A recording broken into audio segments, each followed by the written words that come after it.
அரக்கர் தொலைக்காட்சி நேயர்களுக்கு வணக்கம். இன்று நம்முடன் இணைந்திருக்கும் ஆளுமை பெரியார் உணர்வாளர், சுயமரியாதை உணர்வாளர், அகில இந்திய அளவில் தமிழ் சார்ந்த பத்திரிகையாளர், ஆங்கில பத்திரிகையாளர் திரு ஏஎஸ் பன்னீர்செல்வம் அவர்களுடன் நமக்கு மிகவும் நன்கு அறிந்த திரு சுபகுணராஜன் சார் அவர்கள். எல்லாரையும் நிகழ்ச்சிக்கு வருக வருக என வரவேற்கிறோம். சார் வணக்கம் சார். வணக்கம் வணக்கம்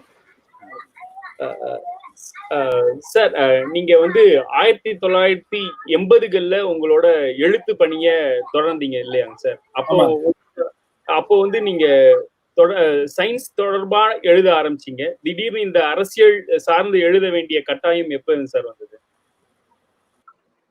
நான் இங்க படிச்சது பிசிக்ஸ் படிக்கிற காலகட்டத்துல ஒரு பெரிய டிபேட் ஒன்று நடக்குது. அது இந்த சயின்டிபிக் டெம்பர் அப்படிங்கிறத பற்றின டிபேட். கவர்மெண்ட் ஆஃப் இந்தியாவை சேர்ந்த விஞ்ஞான துறையை சார்ந்த அறிஞர்கள்லாம் சேர்ந்து சயின்டிபிக் டெம்பர் டாக்குமெண்ட்னு ஒன்று வெளியிடுறாங்க. இந்த சயின்டிபிக் டெம்பர் டாக்குமெண்ட்ல போதுமான அளவு மனிதாபிமானம் இல்லை, இதுக்குள்ள ஒரு அரசு சார்ந்த ஒரு இன்ஸ்ட்ருமெண்டலாக சயின்ஸ் சுருக்கப்படுகிறதுங்கிற குற்றச்சாட்டை ஆஷிஷ் நந்தி போன்றவர்கள் முன்வைக்கிறாங்க.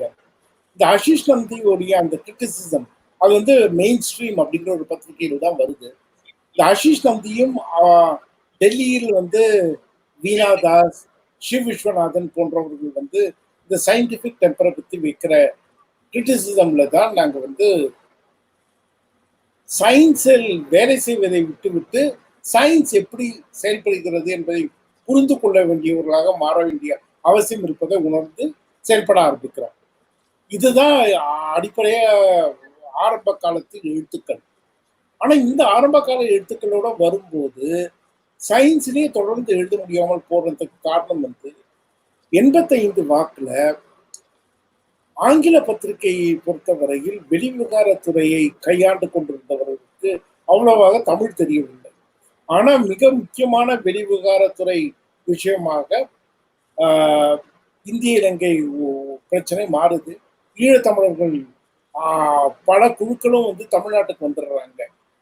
திப்பு பேச்சுவார்த்தை நடக்க ஆரம்பிக்கும் போது எல்லா குழுக்கள் கிட்ட இருந்து வர பிரஸ் ரிலீஸ் தமிழ்ல தான் இருக்கு. அப்ப தமிழ் தெரிஞ்ச ஒரே ஒரு காரணத்துக்காக தான் அந்த ஷிஃப்ட் நடக்குது. அந்த ஷிஃப்ட் எனக்கு அப்ப ஏதோ பெருசா ஸ்ட்ராட்டஜிக் அஃபேர்ஸை பத்தியோ இல்ல இந்தியாவுடைய நெய்பரிங் நாடுகளுடைய உறவுகளை பத்தியோ தெரிஞ்சதுக்காக நான் அதுக்குள்ள போகல.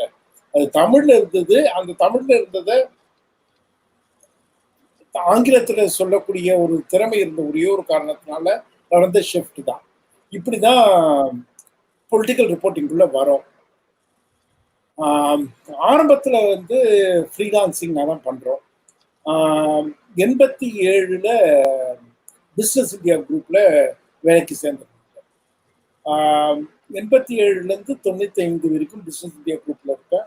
95ல இருந்து 2001 வரைக்கும் அவுட்லுக், 2001ல இருந்து 2004 வரைக்கும் சன் டிவியுடைய குரூப் மேனேஜிங் எடிட்டர், 2004ல இருந்து ஹிந்துல ரீடர்ஸ் எடிட்டரா வர வரைக்கும் பேனா சவுத் ஏஷியாவுடைய எக்ஸிகியூட்டிவ் டைரக்டர், அப்புறம் இப்போ ஹிந்துல ரீடர்ஸ் எடிட்டரா 2012 இருக்கேன். இதுதான் குயிக்கா என்னுடைய ஜேர்னலிஸ்டிக் பயணம். அதாவது பண்ணிருப்ப நீங்க அந்த சயின்டிபிக் டெம்பர் பற்றி சொல்லிட்டு இருந்தீங்க. சயின்டிபிக் டெம்பர் ஆஷிஷ் நந்தியினுடைய கிரிட்டிசிசம் அதை நோக்கி நீங்க ஆரம்பத்துல எழுதும் போது நீங்க உங்களை பற்றி பேசிட்டு இருக்கும்போது ஒரு தகவல் சொன்னீங்க. நீங்க அண்ணா பல்கலைக்கழகத்துல அண்ணா யூனிவர்சிட்டியில நியூக்ளியர் பிசிக்ஸ் படிச்சதை விட்டுட்டு டிஸ்கன்டினியூ பண்ணிட்டு தான் அதுக்கு எதிரான எதிரானன்னு சொல்ல முடியாது, அது சம்பந்தமான மாற்று சிந்தனைகளுக்கு வந்தேன்னு சொல்றீங்க. என்ன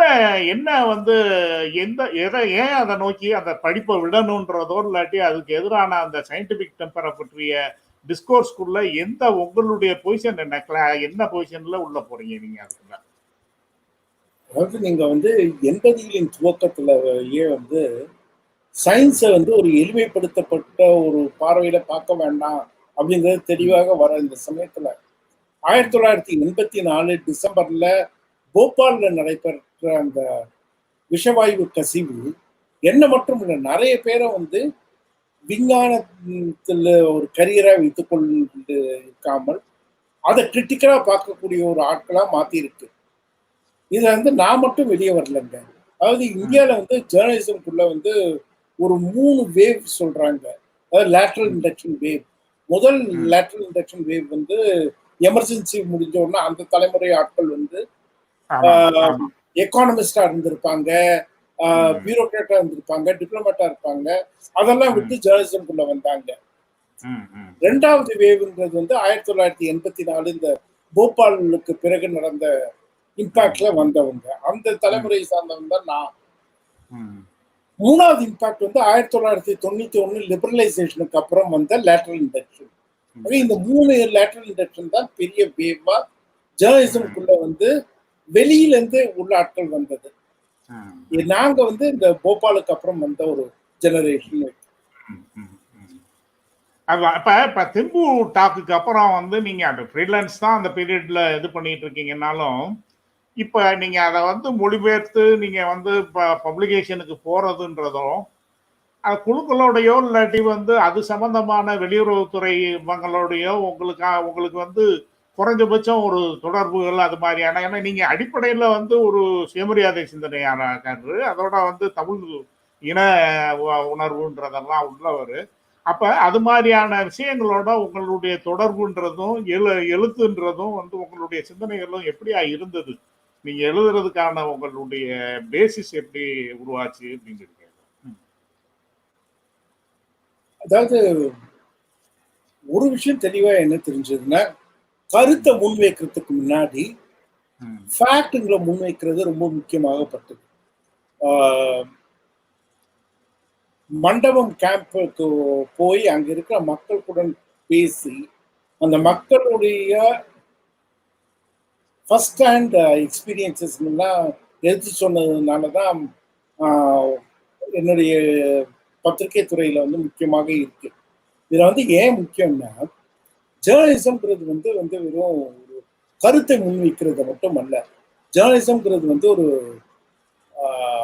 பேரிங் விட்னஸ் அப்படிங்கிறது தான் அதோடைய ஒரு முக்கிய காரணியாக இருக்கு. இந்த பேரிங் விட்னஸை விட்டு நான் நகரவே இல்லை. நீங்க அதனாலதான் நீங்க வந்து இந்திய இலங்கை ஒப்பந்தம் கையெழுத்திட்ட பிறகு அதோடைய 1ஆம் ஆண்டுல வந்து நான் வந்து 43 நாள் வந்து இலங்கை முழுக்க பயணம் செய்து, ஆங்கிலத்தில் மட்டும் இல்லாமல் தமிழிலும் வந்து அது வந்து ஆனந்த விகடன் குரூப்ல வந்து யுத்த பூமியில் 43 நாட்கள்னு கட்டுரையாக வந்தது. அப்ப வந்து இந்த பேரிங் விட்னஸ் அப்படிங்கறத விட்டு விலகக்கூடாதுங்கிறதுல வந்து ரொம்ப தெளிவாக இருந்தோம். வெறும் கருத்துக்கள் மட்டும் இருந்ததுன்னா யாராவது ஒரு ஆட்கள் கூட மட்டும் நீங்க வந்து ஃபிட் ஆயிடுவீங்க. நீங்க வந்து ஆமா, நீங்க வந்து ஏதோ ஒரு இந்தியன் ஸ்டேட்டுடைய ஒரு ஆளாகவோ இல்ல ஸ்ரீலங்கன் ஸ்டேட்டுடைய ஒரு ஆளாகவோ இல்ல வெவ்வேறு தமிழ் குழுக்களுடைய தனிப்பட்ட பேச்சாளராகவோ மாறிடுவீங்க. இப்ப எனக்கு வந்து இந்த ஒரே ஒரு முக்கியமான இந்த பேரிங் விட்னஸ்ல கிடைச்ச பாடம் என்னன்னா, சோல் ரெப்ரசன்டேட்டிவ் ஒருத்தர் இல்லை அப்படிங்கிறது தான் கிடைச்ச மிக முக்கியமான பாடம். இந்த பாடம் வந்து பேரிங் விட்னஸாக இல்லாமல் வெறும் கருத்தை முன்வைக்கிற ஒரு நபராக மட்டும் இருந்திருந்தால் கிடைச்சிருக்குமான்னு எனக்கு தெரியல. இதனால என்ன ஆயிடுதுன்னா, நீங்க வந்து அறுதிட்டு உறுதியா இதுதான் சொல்றதுக்கு பதில் கொஞ்சம் குழப்பமாக கலவையான ஒரு பார்வை வந்து தொடர்ந்து கிடைச்சுட்டே இருக்கு. எதுவுமே வந்து ஒரு முழுமையான ஒரு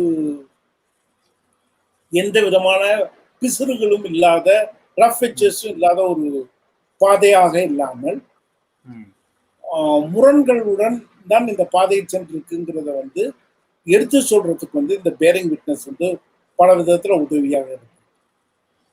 நீங்க ரைட்லி சார் அந்த இது வந்து அந்த பேரிங் விட்னஸ்ன்ற வெரி இதுவே டேர்மே வந்து விட்னஸ்ன்றதனுடைய பெரிய ரோல் என்னன்னு கேட்டா நீங்க ரைட்லி சார் அது, அதாவது இந்த கோர்ஸ் வந்து நீங்க வந்து நாட் ஒரு குறிப்பிட்ட தொகுதிக்கோ இல்லாட்டி பகுதிக்கோ இல்லாட்டி ஒரு கருத்து சார்ந்தோ நம்ம நிலைப்பாடுகள் எடுக்காத போது நம்ம பார்வையாளனாக நேராக அந்த களத்தை ஒரு சார்பற்ற ஒரு பார்வை, முடிஞ்ச அளவுக்கு ஒரு சார்பற்ற, அதனாலதான் நீங்க சொல்றது மாதிரி அதனுடைய எட்ஜஸ், அதனுடைய ரஃப் ஸ்பேஸ் எல்லாத்தையும் ரிப்போர்ட் பண்ற ஒரு போக்கு ஒண்ணு இருந்திருக்கு. நிச்சயமா அது சொன்ன மாதிரி இதை 2 மொழியிலையும் எழுதுறதுன்றது உங்களுக்கு ஒரு இது இருந்திருக்கும். இப்ப அதுலயும் எனக்கு ஒரு சின்ன கேள்வி என்னன்னு கேட்டீங்கன்னா, அத தமிழ்ல எழுதுறதுக்கும் ஆங்கிலத்துல எழுதுறதுக்கும் நீங்க நிச்சயமா ஏதோ ஒரு சின்ன இது ரைட்டிங்லயோ இல்லாட்டி உங்களுடைய நிலையிலேயோ ஏதாவது ஒரு சின்ன வேறுபாடு இருந்ததா? அப்படின்னு தமிழ்ல எழுதுனதுல எனக்கு ரொம்ப உதவியாக இருந்தது இலக்கிய தொடர்புகள். அதனால ஒரு வெவ்வேறு கவிதைகள் அல்லது அங்க இருந்த சிறுகதைகள் இல்லை அங்க இருந்த எழுத்தாளர்களுடைய இன்டர்வென்ஷன்ஸ் இதுங்கெல்லாம் வைத்து சொல்லிட முடிஞ்சது. அப்புறம் சில வார்த்தைகளிலும் சில தனிப்பட்ட முறையில கிடைச்ச சில கருத்துக்களையும் தமிழ்ல சொல்லும் போது வர அந்த தெளிவான தீர்க்கமான ஒரு பார்வை நீங்க ஆங்கிலத்துல என்ன எழுதினாலும் அது முழுக்க கிடைக்கல. இப்போ உதாரணமாக இந்த குழுக்களுக்குள்ள பெரிய போர்கள் நடக்க ஆரம்பிக்கும் போது ஒரு குழு இன்னொரு குழு அடிக்க ஆரம்பிக்கிற காலகட்டத்துல யாழ்ப்பாணத்துல இருக்கும்போது ஏஜே கனகரத்னாங்கிற ஒரு அற்புதமான பத்திரிகையாளரும் மொழிபெயர்ப்பாளரும் சொன்னார். ஏஜே தான் சொன்னார், உங்களுக்குலாம் எங்க புரியல, நாங்க எங்க மொழியை ரொம்ப சுருக்கிட்டோம், மொத்த ஆட்களையே தியாகி துரோகின்னு 2ஆ சுருக்கிட்டோம், தியாகினாலும் மரணம் துரோகினாலும் மரணம் அப்படின்னு ஒண்ணு சொன்னார். அது ரொம்ப அடிச்சுது, பலாரும் அடிச்சுது. இந்த அடியை நீங்க தமிழ்ல சொல்லும் போது கிடைக்கிற அந்த தெளிவு இருக்குல்ல, இது ஆங்கிலத்துல வரல.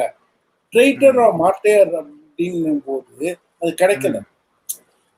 தியாகினாலும் மரணம் துரோகினாலும் மரணம், நாங்க எங்க நின்று இருக்கோம், ஏன் எங்க சமுதாயத்தை இந்த 2 வார்த்தைக்குள்ள சுருக்கிட்டோம் அப்படின்னு அவர் சொன்ன அந்த ஒரு வார்த்தை இருக்கு. அதோடைய அந்த முழு வீச்சு, அதோடைய அந்த முழு வேதனை, அந்த சோலை பிடிக்க முடியாது. அத ஜேர்னலிசம்ல கிடைச்ச மிக முக்கியமான பாடம் இதுதான். நீங்க எதெல்லாம் நீங்க பாக்குறீங்களோ அது எல்லாத்தையுமே இன்னொரு மொழியில பட்டின கடத்திட முடியும். ரெண்டாவது இப்போ சில விஷயங்களுக்கு நீங்க இது பண்ண வேண்டாம், என்ன ஃபுட் நோட்லாம் போட்டு விளக்க வேண்டாம் இப்ப தமிழ்ல எழுதும் போது. ஆனா ஆங்கிலத்துல எழுதும் போது நீங்க சொல்ல வேண்டியிருக்கு. இப்போ உதாரணமா நான் கலைஞருடைய பயோகிராஃபி எழுதும் போது எங்களுடைய எடிட்டர் அங்க பெண் வீட்டுல இருக்கிறவங்க என்எஸ்கேக்கும் கண்ணதாசனுக்கும் ஃபுட் நோட் கேட்கறாங்க. அப்ப என்எஸ்கேக்கும் கண்ணதாசனுக்கும் ஃபுட் நோட் கொடுக்க வேண்டிய அளவுக்கு தான் தமிழுக்கு வெளியில ஒரு சூழல் இருக்கும் போது நீங்க தமிழ் எழுதுற ஒரு முறைக்கும் தமிழ் ஆங்கிலத்தில் எழுதுற ஒரு முறைக்கும் பெரிய வித்தியாசம் இருக்கிறது தவிர்க்க முடியாதுதான். சார், இப்போ நீங்க இந்திய அளவுல ஒரு பத்திரிகையாளரா இருக்கீங்க. வட இந்திய ஊடகங்கள் திராவிட கட்சிகளை, குறிப்பா திமுக எப்படி சார் பாக்குறாங்க? அவங்களோட பார்வை எப்படி இருக்கு திராவிட கட்சிகள் மேல, இயக்கங்கள் மேல? அதாவது இதை நீங்க வட இந்திய பத்திரிகைகள் தென்னிந்திய பத்திரிகைகள் சொல்ல முடியாது. இதுல மேல் ஜாதி பத்திரிகையாளர்கள் மேல் ஜாதி அல்லாத பத்திரிகையாளர்கள் ரெண்டு விஷயம் பிரிக்க முடியும். காரணம், தமிழ்நாட்டை பொறுத்தவரையில் தமிழ்நாட்டை பிரசன்ட் பண்ண ஆட்கள் எல்லாரும் ஒரு குறிப்பிட்ட சிந்தனையோட தான் உள்ள வராங்க. அவங்களுக்கு இந்த சிந்தனையை விட்டு வெளியவே போகல. அப்ப அவங்களுக்கு நிறைய விஷயங்கள் அவங்க பதிவே பண்ணல. இப்போ ஒரு விஷயம் நீங்க ஞாபகத்தில் வச்சுக்க வேண்டியது என்னன்னா, 69க்கு பிறகு பேக்வர்ட் கிளாஸஸ் கமிஷனாக இருக்கட்டும், இல்லை போலீஸ் கமிஷனாக இருக்கட்டும், இல்லை ராஜமன்னார் கமிட்டி ஆக இருக்கட்டும், இது எல்லாமும் மத்திய அரசை மிமிக் செய்யக்கூடிய அளவுக்கு மாநில அரசுகளை மாற்றக்கூடிய ஒரு முயற்சிகள். இந்த முயற்சிகள் மிக மிக முக்கியமான ஒரு ரீடிஃபைனிங் விஷயங்கள். அதற்கேற்ற இடம் அதுக்கு கொடுக்கப்பட்டதா இருந்தா அதை கொடுக்கல. அதுக்கு காரணம் இங்க நடந்த விஷயங்களை எடுத்து சொல்வதற்கு நம்மளால மீடியேட் பண்ணப்படாமல் அவர்களாலே மீடியேட் பண்ணதனால் ஏற்பட்ட ஒரு சிக்கல். இப்போ உதாரணமா நான் ஜேர்னலிசம்க்கு வந்த காலகட்டத்துல வந்து தமிழ்நாட்டை பத்தி யாராவது கருத்து சொல்லணும்னா டக்குன்னு போய் கேட்கறவங்களா இருந்தது வந்து சோ ராமசாமி அவர்கள் தான். நான் வந்த பிறகுதான் வந்து எம்எஸ்எஸ் பாண்டியனும் குகனும் ஜெயரஞ்சன் இந்த மாதிரி கருத்துக்களை வந்து ப்ராட் பேஸ் பண்ணும். இந்த கருத்துக்களை வந்து நம்ம ப்ராட் பேஸ் பண்றதே வந்து 80களுக்கு கடைசிக்கு வரைக்கும் ஆயிடுது. ரொம்ப முக்கியமான ஒரு விஷயம் வந்து நீங்க என்னன்னா எல்லாருக்கும் வந்து சோ எழுதுனா முகமது பின் துக்ளக் என்ற நாடகமும் தெரியுது. முகமது பின் துக்ளக்கை காட்டிலும் நானே அறிவாளிங்கிற கலைஞருடைய நாடகம் சிறந்த அங்கதத்துடன் இருக்கு. அதோடைய நகைச்சுவை வந்து முகமது பின் துக்ளக் மாதிரி போர் அடிக்கல அப்படிங்கிற ஒரு விஷயமே பதிவாகுது. இதுக்கு வந்து நீங்க வந்து வெளியாட்களையே நம்ம குற்றம் சொல்ல முடியும். இதோடைய குற்றம் பல குற்றங்கள் வந்து நம்ம கிட்டவே இருக்கு. நம்ம இதை எடுத்து பெரிய லெவல்ல செய்யல, பெரிய லெவல்ல சொல்லல. அன்றாட அரசியல்களை வந்து டீல் பண்றவர்களாக மாறிவிட்டோமே தவிர இங்கிருந்து வந்த பல விஷயங்கள் வரல. அப்போ திராவிட இயக்க சிறுகதை எழுத்துக்கள் அப்படின்னு சொல்லிட்டு ஒரு தடவை ஆரம்பிக்கும் போது இவ்வளவு பேர் கதைகள் எழுதியிருக்காங்களா, இவ்வளவு அப்புறம் திருநாவுக்கரசு வந்து இந்த சின்ன புத்தகம் போட்டாங்க திராவிட இயக்க பத்திரிகைகள் பத்தி.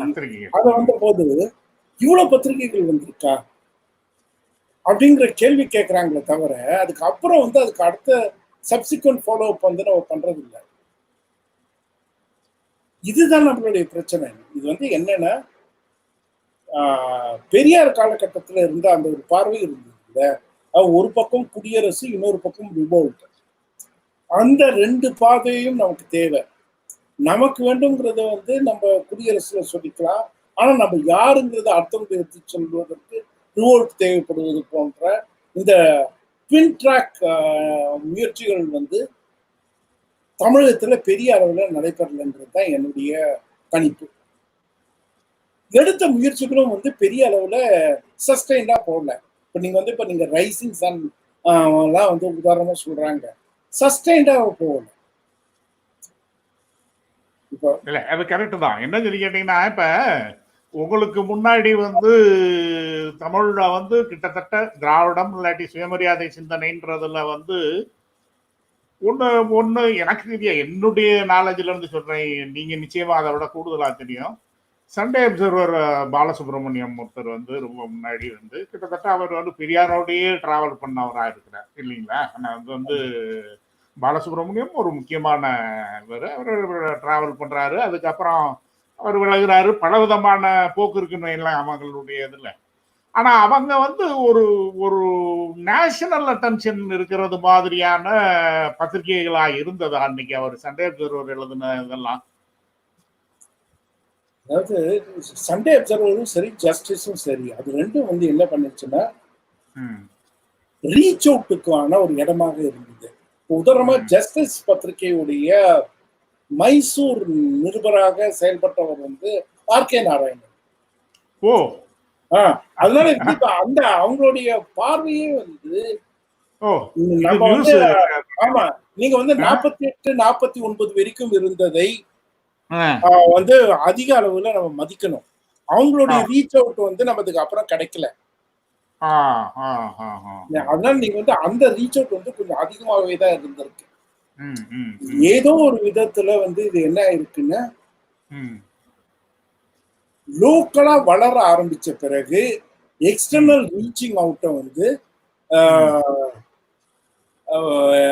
பெரிய அளவுல போய் சேர முடியல அப்படிங்கிறது தான் முக்கியம். அது ஏன் நடந்ததுன்னு தெரியல.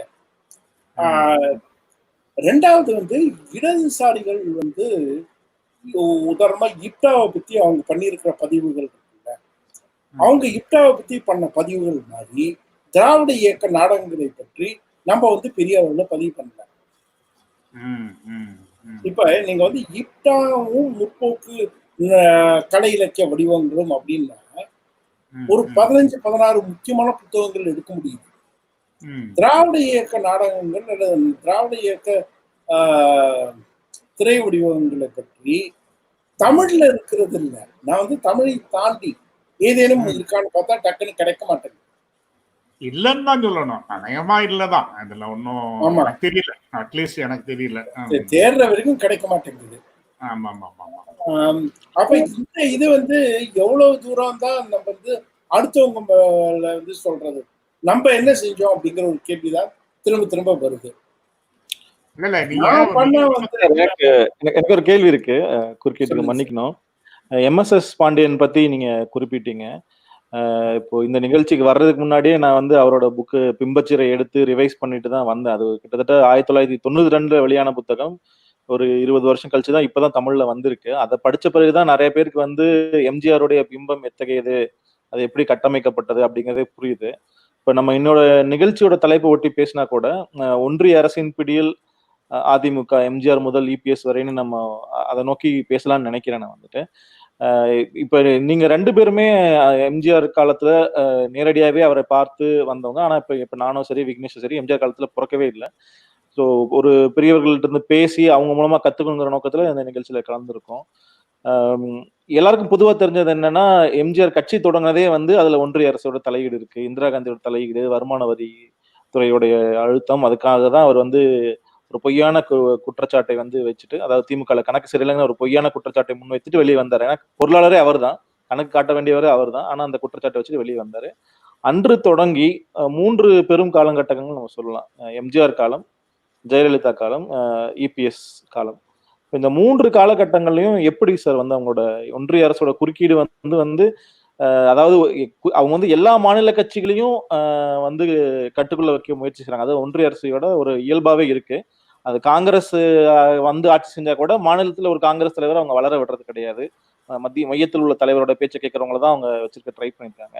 ஸோ இதை வந்து நம்ம எப்படி பார்க்கணும்? ஒன்றிய அரசின் கீழ் அதிமுக பிடிங்கிறது வந்து அது ஒரு முக்கியமான நிகழ்வுகள் என்ன? எம்ஜிஆர் காலத்துல தொடங்கி நம்ம அடுத்தடுத்து பேசலாம்னு நினைக்கிறேன். அது நீங்க 2 பேருமே அந்த கருத்து 72ல எம்ஜிஆர் பண்றதுக்கு ஒரு 10 வருஷம் முன்னாடியே நீங்க பார்க்க வேண்டியிருக்கு.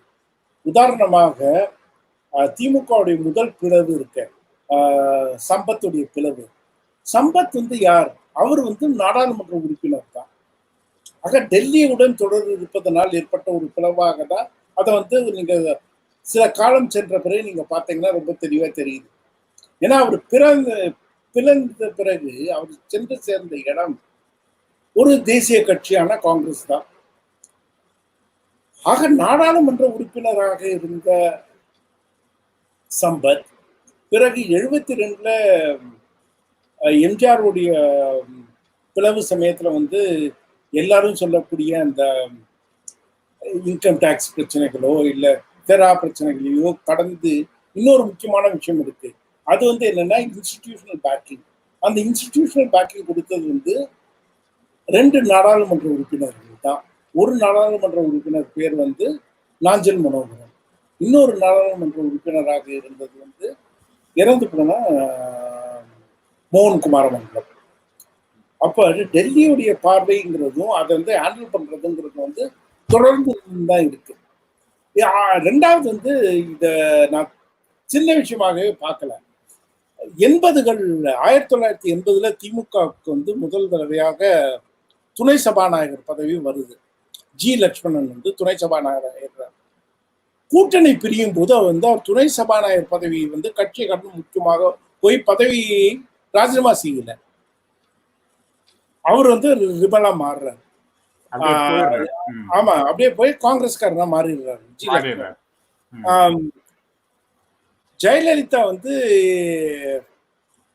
எம்ஜிஆர் உடல்நிலை இல்லாத போது என்னை ஏன் முதலமைச்சராக்க கூடாதுன்னு ராஜீவ்காந்திக்கு கடிதம் எழுதுறாங்க. அவங்களும் வந்து நாடாளுமன்ற உறுப்பினர் தான்.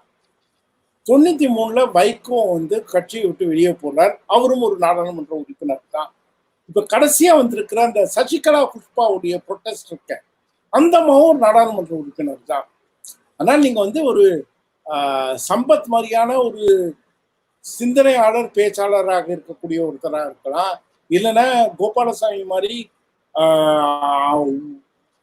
உணர்ச்சி பொங்க பேசக்கூடிய ஒருத்தராக இருக்கலாம், இல்லை வந்து சசிகலா புஷ்பா மாதிரியான ஒரு எந்த கட்சிக்கும் போகக்கூடிய ஒரு நபராக இருக்கலாம். ஆனால் டெல்லியுடைய ஒரு பங்களிப்புங்கிறது வந்து தொடர்ந்து நம்ம பார்த்துட்டே இருக்கோம்.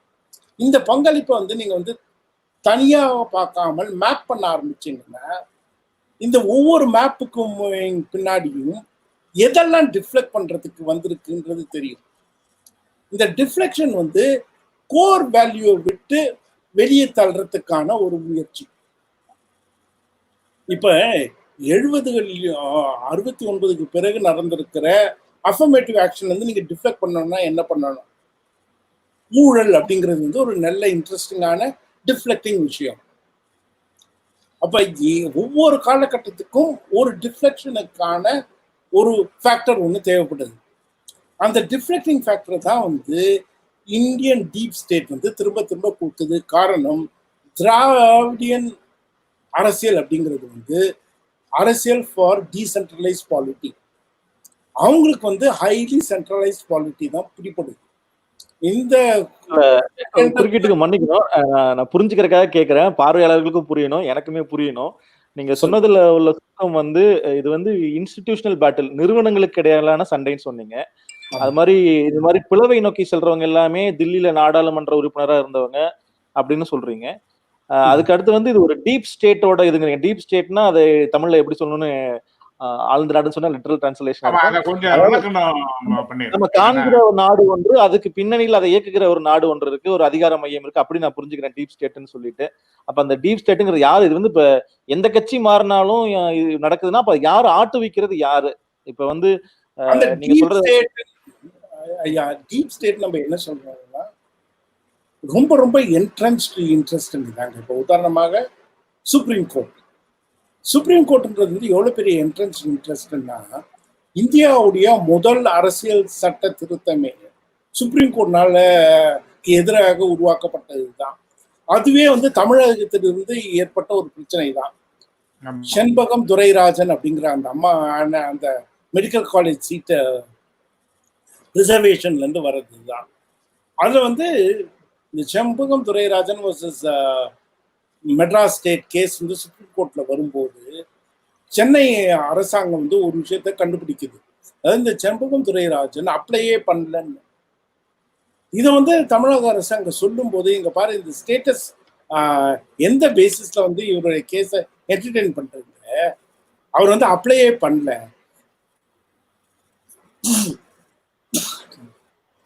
அப்ப சுப்ரீம் கோர்ட் என்ன சொல்றாங்கன்னா, நாங்க டீடைல்ஸ் ஆஃப் த கேஸ்க்குலாம் போக மாட்டோம். We want to look at the substantial issue of the case. Substantial issue அதுதான் ரொம்ப முக்கியம்.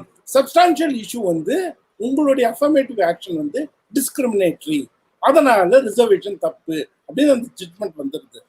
அந்த ஜட்மெண்ட்டுக்கு எதிர்க்க தான் முதல் அரசியல் சட்ட திருத்தம் வருது. இந்தியாவுடைய ஃபர்ஸ்ட் அமெண்ட்மெண்ட்டும் அமெரிக்காவுடைய ஃபர்ஸ்ட் அமெண்ட்மெண்ட்டும் மக்களினால் ஏற்படுத்தப்பட்ட அழுத்தத்தினால் உருவான 2 அமெண்ட்மெண்ட்.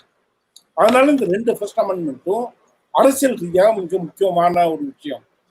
இந்த அமெண்ட்மெண்ட்களை கொண்டு வந்தது வந்து டீப் ஸ்டேட்டுக்கு எதிராக மக்கள் அரசியல்ன்றது வெற்றி பெற்றதுடைய ஒரு சின்ன வெளிப்பாடு தான்.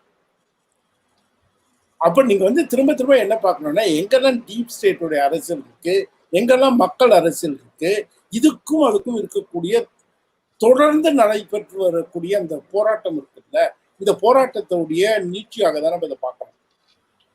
இல்ல இப்ப நீங்க சொல்றது பார்த்தா திராவிடம் வந்து இந்திய நலன்கள், அதாவது இந்திய டீப் ஸ்டேட், அந்த டீப் ஸ்டேட் வந்து எனக்கு இன்னும் சரியான தமிழ் வார்த்தை சிக்கல.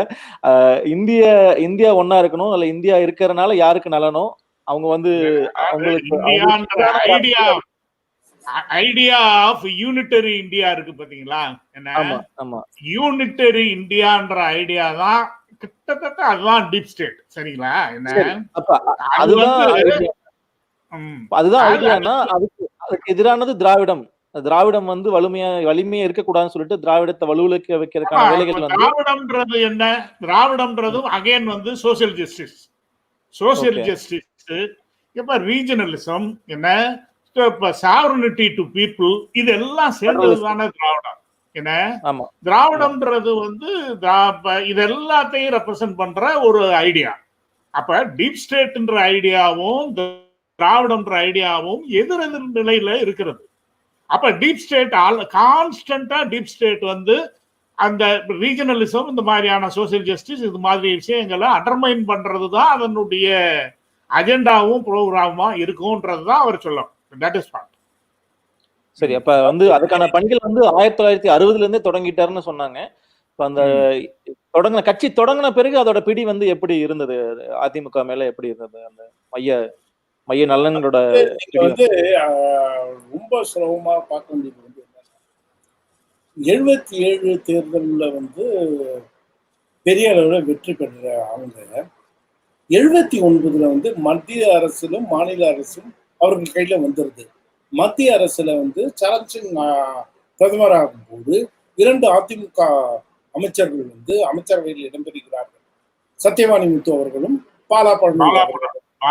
அழகாக இது வந்து அதோடைய அந்த வேகம் இருக்குல்ல. 72 ஆரம்பித்த ஒரு கட்சி 78 மத்திய அரசில் 2 கேபினெட் அமைச்சர்களை பெறக்கூடிய அளவுக்கு மாறுறது இருக்குல்ல. இந்த வேகம் இதை நீங்க பாத்தீங்கன்னாலே புரிஞ்சுக்கலாம். நீங்க வந்து திண்டுக்கல் பை எலெக்ஷன்ல இருந்து பாலாபுரமும் சத்யவாணி முத்தும் மத்திய அமைச்சரான காலகட்டம் இருக்கக்கூடிய காலகட்டம் வந்து எவ்வளவு, இந்த மாற்றம் வந்து எப்படி நடந்தது? வேற ஏதாவது ஒரு அரசியல் அமைப்புக்கு இது சாத்தியமா இருக்குமா? இல்ல, எனக்கு ஒண்ணு புரியல. இப்ப இன்னைக்கு வந்து தமிழ்நாட்டுல பாஜக வந்து ஒரு நோட்டாவோட போட்டியிடக்கூடிய ஒரு கட்சியா, ஒரு டெபாசிட் வாங்காத கட்சியா இருக்கனால அதிமுக வச்சு பினாமி ஆட்சி செய்துன்னு புரிஞ்சுக்கலாம். அன்றைய காலகட்டத்தில் 1970 காங்கிரஸ் வந்து ஒரு வலுவான கட்சி தான். அப்ப அவங்களே நேரடியா தமிழ்நாட்டுல மீண்டும் ஆட்சி பிடிக்கிறக்கோ இல்ல வலுவா வர்றக்கோ முயற்சி செஞ்சுக்கலாம். அவங்க ஏன் அதிமுக வளர்த்து விடணும், அல்ல அதிமுக ஒரு இடத்த கொடுக்கணும்? ரொம்ப சிம்பிள். அன்று வந்து காங்கிரஸையை நீங்கள் வந்து நினைவில் வைத்துக் கொள்ள வேண்டியது என்னன்னா, இந்திரா காந்தியுடன் இருந்த காங்கிரஸுக்கு பெரிய அளவில் சப்போர்ட் இல்லை. காங்கிரஸ் கட்சி பெரிய அளவில் காமராஜருடன் பழைய காங்கிரஸாக இருந்தது.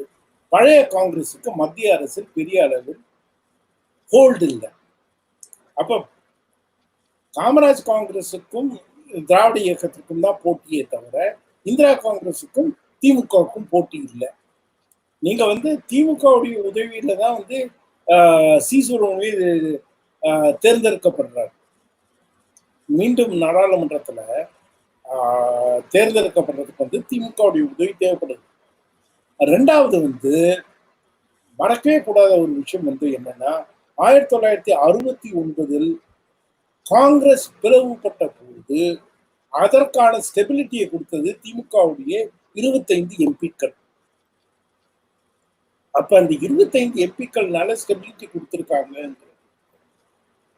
இதோடைய சக்தியை திராவிட இயக்கம் புரிந்தது கொண்டதை விட அதிகமாக டீப் ஸ்டேட் புரிந்து கொண்டது.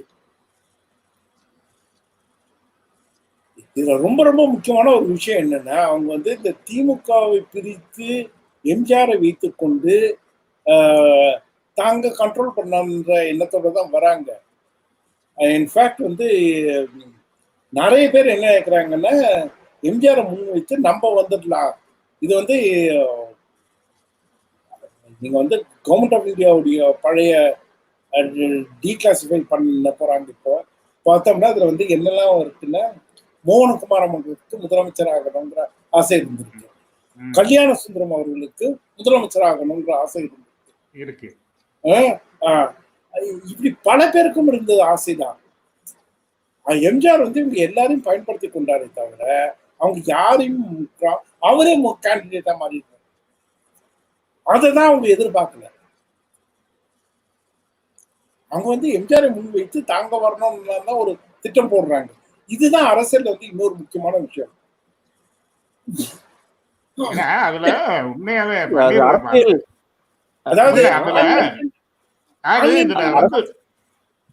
ரொம்ப முக்கியமான அவர் சொல்றாரு. அதான் அதையேதான் நான் சின்ன எக்ஸ்பிளனேஷன் தான் சொல்றேன். எப்படின்னு கேட்டீங்கன்னா, மோகன்குமார் மங்கலம் இவங்கெல்லாம் காங்கிரஸ்குள்ள போறதே இன்ஃபில்டரிங் காங்கிரஸ் தானே. வலது கம்யூனிஸ்டுகள் வந்து காங்கிரஸ்குள்ள இன்ஃபில்டர் பண்ணி காங்கிரஸையும் இதையும் வந்து இப்போ கண்ட்ரோல் பண்றதுன்ற எஃபர்ட்ல தான் உள்ள போறாங்க.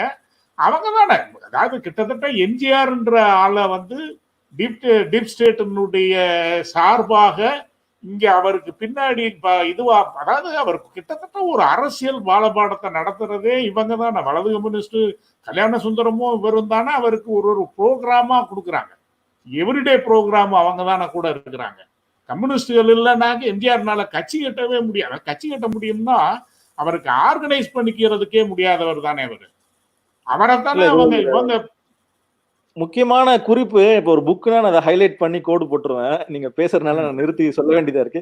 அதாவது எம்ஜிஆர் கட்சியை உருவாக்கி விரிவாக்குனதுக்கே கம்யூனிஸ்டுகள் தான் பக்க பலம் அப்படின்னு சொல்றீங்க.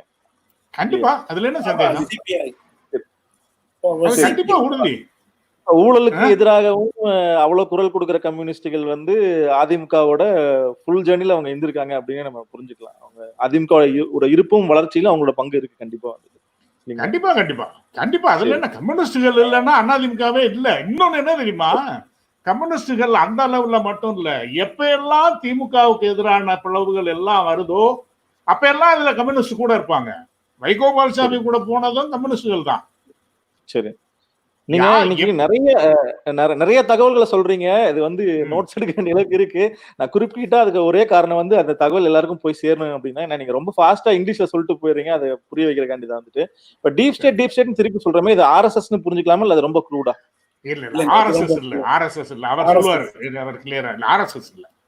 ஆர்எஸ்எஸ் இல்லையா இல்ல ஆர்எஸ்எஸ் மட்டும் இல்ல இல்ல இல்ல. நான் ட்ரை பண்றேன். நான் சரியா சொல்றதா நினைக்கலாம். நான் பன்னீர் எக்ஸ்பிளைன். என்னன்னு சொல்லி கேட்டீங்கன்னா, டீப் ஸ்டேட்ன்றது நம்மகிட்ட ஸ்டேட்னு ஒரு ஃபார்ம் இருக்கு ரவிசங்கர். எப்படின்னு கேட்டீங்கன்னா, எப்பயுமே கண்டினியூயிங் ஸ்டேட் ஒன்று இருக்கு இல்லையா. அவர் அதை தான் ஒரு நல்ல சைட்டேஷன் கொடுத்தாரு சுப்ரீம் கோர்ட்னு சொல்லிட்டு.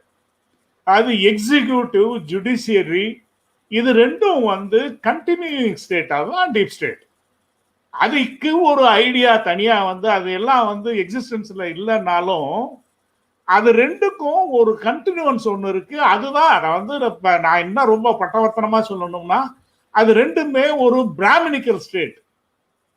அந்த பிராமணிக்கல் ஸ்டேட்ன்றதுதான் டீப் ஸ்டேட். அந்த வார்த்தையை வாங்குறதுக்கு தான் நான் படாத பாடுபடுறேன்.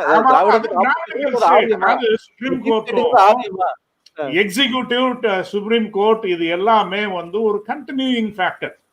அது தொடர்ந்துகிட்டே இருக்கிற, அதாவது அங்க ஒரு சென்டர்னு ஒண்ணு இருக்குதுன்னா அந்த சென்டர் வந்து எக்ஸிஸ்ட் ஆகிறது இது மாதிரியான இன்ஸ்டிடியூஷன்ஸ் வழியாக தானே.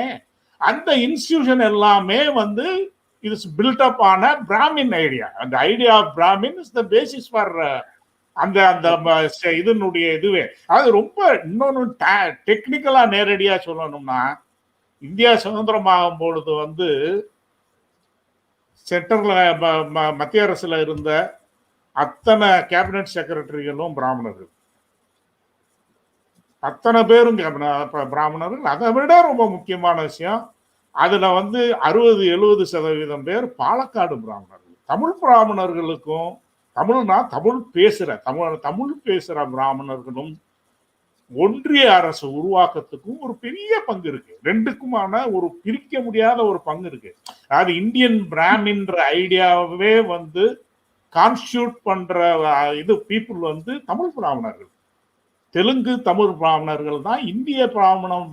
ஏன்னா அதுக்கு பெங்காலிகள் கொஞ்சம், அவ்வளவுதான். இந்த 3 கான்ஸ்டியூன்சி தான்.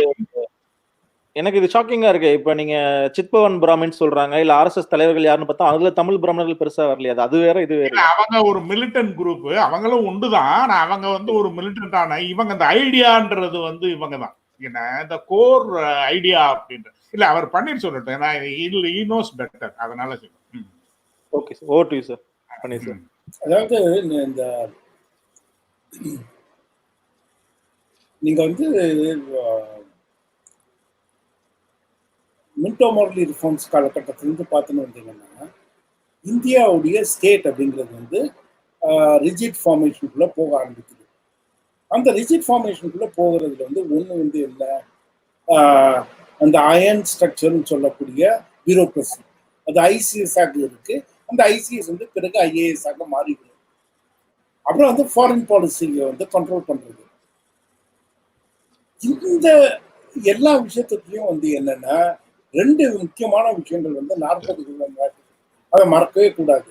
அதோடைய இம்பாக்டும் அது வந்து பாலிசி மேக்கர்ஸையும் எந்த அளவுக்கு பாதிச்சிருக்குங்கிறத ஞாபகத்தில் வைத்துக் கொள்ளணும். முதல் விஷயம் ஞாபகத்தில் வைத்துக் கொள்ள வேண்டியது வந்து என்னன்னா, இந்தியா பாகிஸ்தான் 2 நாடுகளாக இது பிரிந்தது. இந்த பிரிவினையும் இந்த பிரிவினை ஏற்படுத்திய தாக்கங்களும் வந்து மிக முக்கியமான விஷயம். பல சென்ட்ரலைசேஷன் விஷயங்களுக்கு வந்து கான்ஸ்டிடியூண்ட் அசம்பிளியில வந்து நிறைய பேர் வந்து ஒத்துக்கொண்டதுக்கு காரணம் 1947 பார்ட்டிஷன் தான். பார்ட்டிஷன் இல்லைன்னா இந்த அளவுக்கு சென்ட்ரலைசேஷனுக்கு போயிருப்போமாங்கிற கேள்வி கேட்டால் போயிருக்க மாட்டோம் தான் எனக்கு தோணும். காரணம் வந்து என்னன்னா 1935 கவர்மெண்ட் ஆஃப் இந்தியா எதிர்க்க பல்வேறு காங்கிரஸ் தலைவர்களே வந்து இது வந்து சென்ட்ரலைசிங்கா இருக்கு, இதை டீசென்ட்ரலைஸ் பண்ணுங்கிற கருத்தை சொல்லி இருக்காங்க. இவங்க எல்லாரும் வந்து சென்ட்ரலைசேஷன் நோக்கி மாறினது 1947 பார்ட்டிஷன் விஷயம்.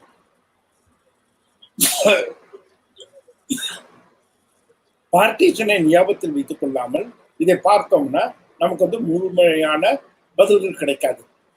ரெண்டாவது, இது வந்து மிக மிக முக்கியமான ஒரு விஷயம் வந்து என்னன்னா, சென்ட்ரலைசேஷனுக்கான பதில் வந்து டீசென்ட்ரலைஸ்ட் ஸ்டேட் பார்ட்டிஸ் தான் அப்படிங்கிறது தான் வந்து திராவிட இயக்க கட்சிகள் சொல்லுது. 67க்கு பிறகு எவ்வளவுதான் நம்ம அதிமுக திட்டினாலும் மிக முக்கியமான விஷயம் வந்து என்னன்னா, திமுகவும் சரி அதிமுகவும் சரி அதோடைய தலைமைகள் வந்து இந்த இடத்துலயே இருந்திருது. இந்த முடிவு செய்வதற்கு வந்து ஏதோ ஒரு ஹை கமாண்ட் வந்து டெல்லியில உட்காந்து முடிவு எடுக்கல. அப்ப இந்த டிரான்ஸ்பர் ஆஃப் பவர் ஒன்று இருக்கிறது, டெல்லியில இருந்து சென்னைக்கு நடந்த அந்த டிரான்ஸ்பர், இதுதான் வந்து ரொம்ப ரொம்ப முக்கியமான ஒரு பாடம். இந்த பாடம் வந்து இன்னைக்கு இதை வந்து நீங்க வந்து சிபிஎம்லயோ காங்கிரஸ்லயோ பார்க்க முடியல. அதுங்க வந்து இன்னொரு சென்ட்ரலைசிங் இன்ஸ்டிடியூட்டா தான் மாறி இருக்கு. இன்னைக்கும் வந்து காங்கிரஸ் வந்து என்ன பெரிய பிரச்சனை இருக்கு, அவர் ராகுல் காந்தி வந்து தன் பதவியை ராஜினாமா செய்து இப்ப கிட்டத்தட்ட 1 வருஷம் ஆக போகுது. இன்னமும் வந்து அவங்கள அந்த விஷயத்தை வந்து ரிசால்வ் பண்ண முடியாம தான் இருக்காங்க. ஜோதி பாசுடைய கேண்டிடேச்சர் ஃபார் பிரைம் மினிஸ்டர்ஷிப் அதை கெடுத்தது வந்து கட்சி தான். அது வந்து அந்த சென்ட்ரலைசேஷன் விஷயம் தான். அதனால நீங்க வந்து நீங்க திரும்ப திரும்ப என்னன்னா, நான் வந்து சென்ட்ரலைசேஷன் சொல்றது வந்து ஏதோ பிஜேபி ஆர்எஸ்எஸ் இந்துத்துவ அமைப்புகள் மட்டும் அல்ல, இடதுசாரிகளிடம் இருந்து காங்கிரஸ் உட்பட ஒரு பெரிய சென்ட்ரலைசிங் அமைப்பு இருக்கு. இந்த சென்ட்ரலைசேஷன் அமைப்புக்கு எதிராக தான் நம்ம குரல் கொடுக்க வேண்டியிருக்கு. அதனாலதான் நீங்க வந்து இப்ப நீட் மாதிரியான ஒரு விஷயமோ இல்லைன்னா ஜல்லிக்கட்டு மாதிரியான ஒரு விஷயமோ வந்து டக்குன்னு நீங்க பாத்தீங்கன்னா அவங்க எல்லாரும் ஒன்னா இணைஞ்சிடுவாங்க. அவங்களுக்கு வந்து அது சென்ட்ரலைஸ் அமைப்புங்கிறது வந்து ஒரு தரத்தின் அடிப்படையாக கூட அது மாறி இருக்கு. அது வந்து ஏதோ ஒரு ஐஎஸ்ஐ முத்திரையாக மாறி இருக்கு. டீசென்ட்ரலைஸ் விஷயம் வந்து தரத்தில் ஏதோ ஒரு விதத்தில் குறைந்ததாக இருக்கிறது. சிபிஎஸ்இ பாடம் உயர்ந்த பாடம், சமச்சீர் கல்வி தரம் தாழ்ந்த ஒரு விஷயம். இந்த எண்ணத்தை வந்து பரப்பி விடுறதுதான் சென்ட்ரலைசேஷனுடைய அமைப்பு. ஐஐடிகள் உயர்கல்வி, தமிழ்நாட்டில் இருக்கிற இன்ஜினியரிங் காலேஜ் குவாலிட்டி கம்மி. இப்ப இந்த மெரிட்டோக்ரஸி இந்த மாதிரியான பல விஷயங்கள் இதுக்குள்ள வந்து 2-3 விஷயங்கள் இருக்கு. ஒண்ணு வந்து இது தர பிம்பங்கள், இந்த பாண்டியன் புத்தகத்தை நீங்க சொல்றது போல பிம்பம். இன்னொரு விஷயங்கள் வந்து இது கட்டமைக்கக்கூடிய அதிகார மையங்கள். இந்த அதிகார மையங்கள்ல வந்து இங்கேருந்து வந்தவங்க எல்லாம் வந்து ஒரு குறிப்பிட்ட தரத்தில் உள்ளவர்கள், இங்கேருந்து வரவங்களுக்கு அந்த அளவுக்கு தரம் இல்லை அப்படிங்கிற ஒரு விஷயமா அது டக்குன்னு மாறிடுது. மூணாவது வந்து எனக்கு தரம் இல்லாமல் எனக்கு கொடுப்பதுங்கிறது வந்து எனக்கு ஏதோ கொடுக்கப்பட்ட சலுகையாக மாறுது. எங்க உரிமை எங்க சலுகை அப்படிங்கிற அந்த கோடு இருக்குல்ல, அந்த கோடு தான் சென்ட்ரலைசேஷன் டீசென்ட்ரலைசேஷனை எடுத்து சொல்லக்கூடிய ஒரு கோடு. என்னுடைய நண்பர் பொருளாதார அறிஞர் ஜெயரஞ்சன் வந்து திரும்ப திரும்ப ஒரு சொல்றாரு, சமூக நீதிங்கிறது வந்து ஏதோ இடஒதுக்கீடு வேலை வாங்கி கொடுக்கறதுலாம் மட்டும் இல்லை. சமூக நீதிங்கிறது வந்து அரிசி தான்.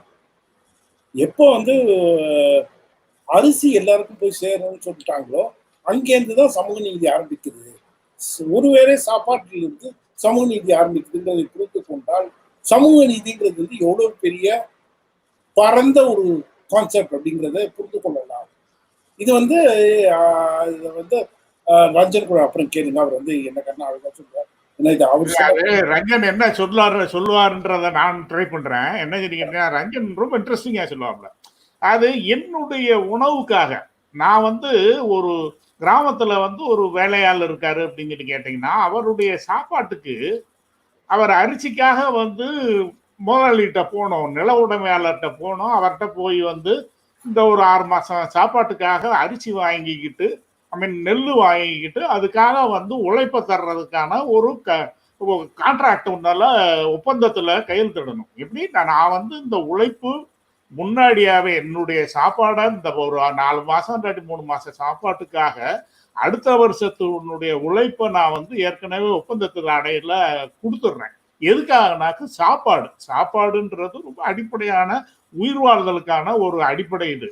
அப்ப இந்த பாண்டேஜ்ன்றது ஒரு பண்ணையாருக்கும் இந்த ஆண்டைக்கும் அடிமைக்கும் இல்லாட்டி உழைப்பாளிக்குமான உறவை நிர்ணயிச்ச அந்த சோறுன்றத வந்து அந்த பண்ணையாற்ற இருந்து புடுங்கி வந்து அரசாங்கம் வந்து நேரா அரிசியை வந்து உழைக்கிறவங்க கையில கொடுத்த உடனேயே அந்த பண்ணையார் அவனுடைய பலத்தை இழந்துட்டான்.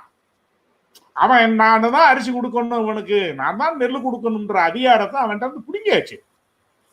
நெல் அரிசி வந்து இவனுக்கு நேரா அரசாங்கத்துல இருந்து வரும் போது இவன் யாரு நடுவுல நான் எனக்கான சாப்பாடை நான் வாங்கிக்கிற முடியும், நீ உனக்கானத நீ வந்து உனக்கு எனக்குமான வேலைக்கானத ரூபாயை என்கிட்ட கொடு, நான் அரிசி எங்க வாங்கணும்ன்றது எனக்கு தெரியும்.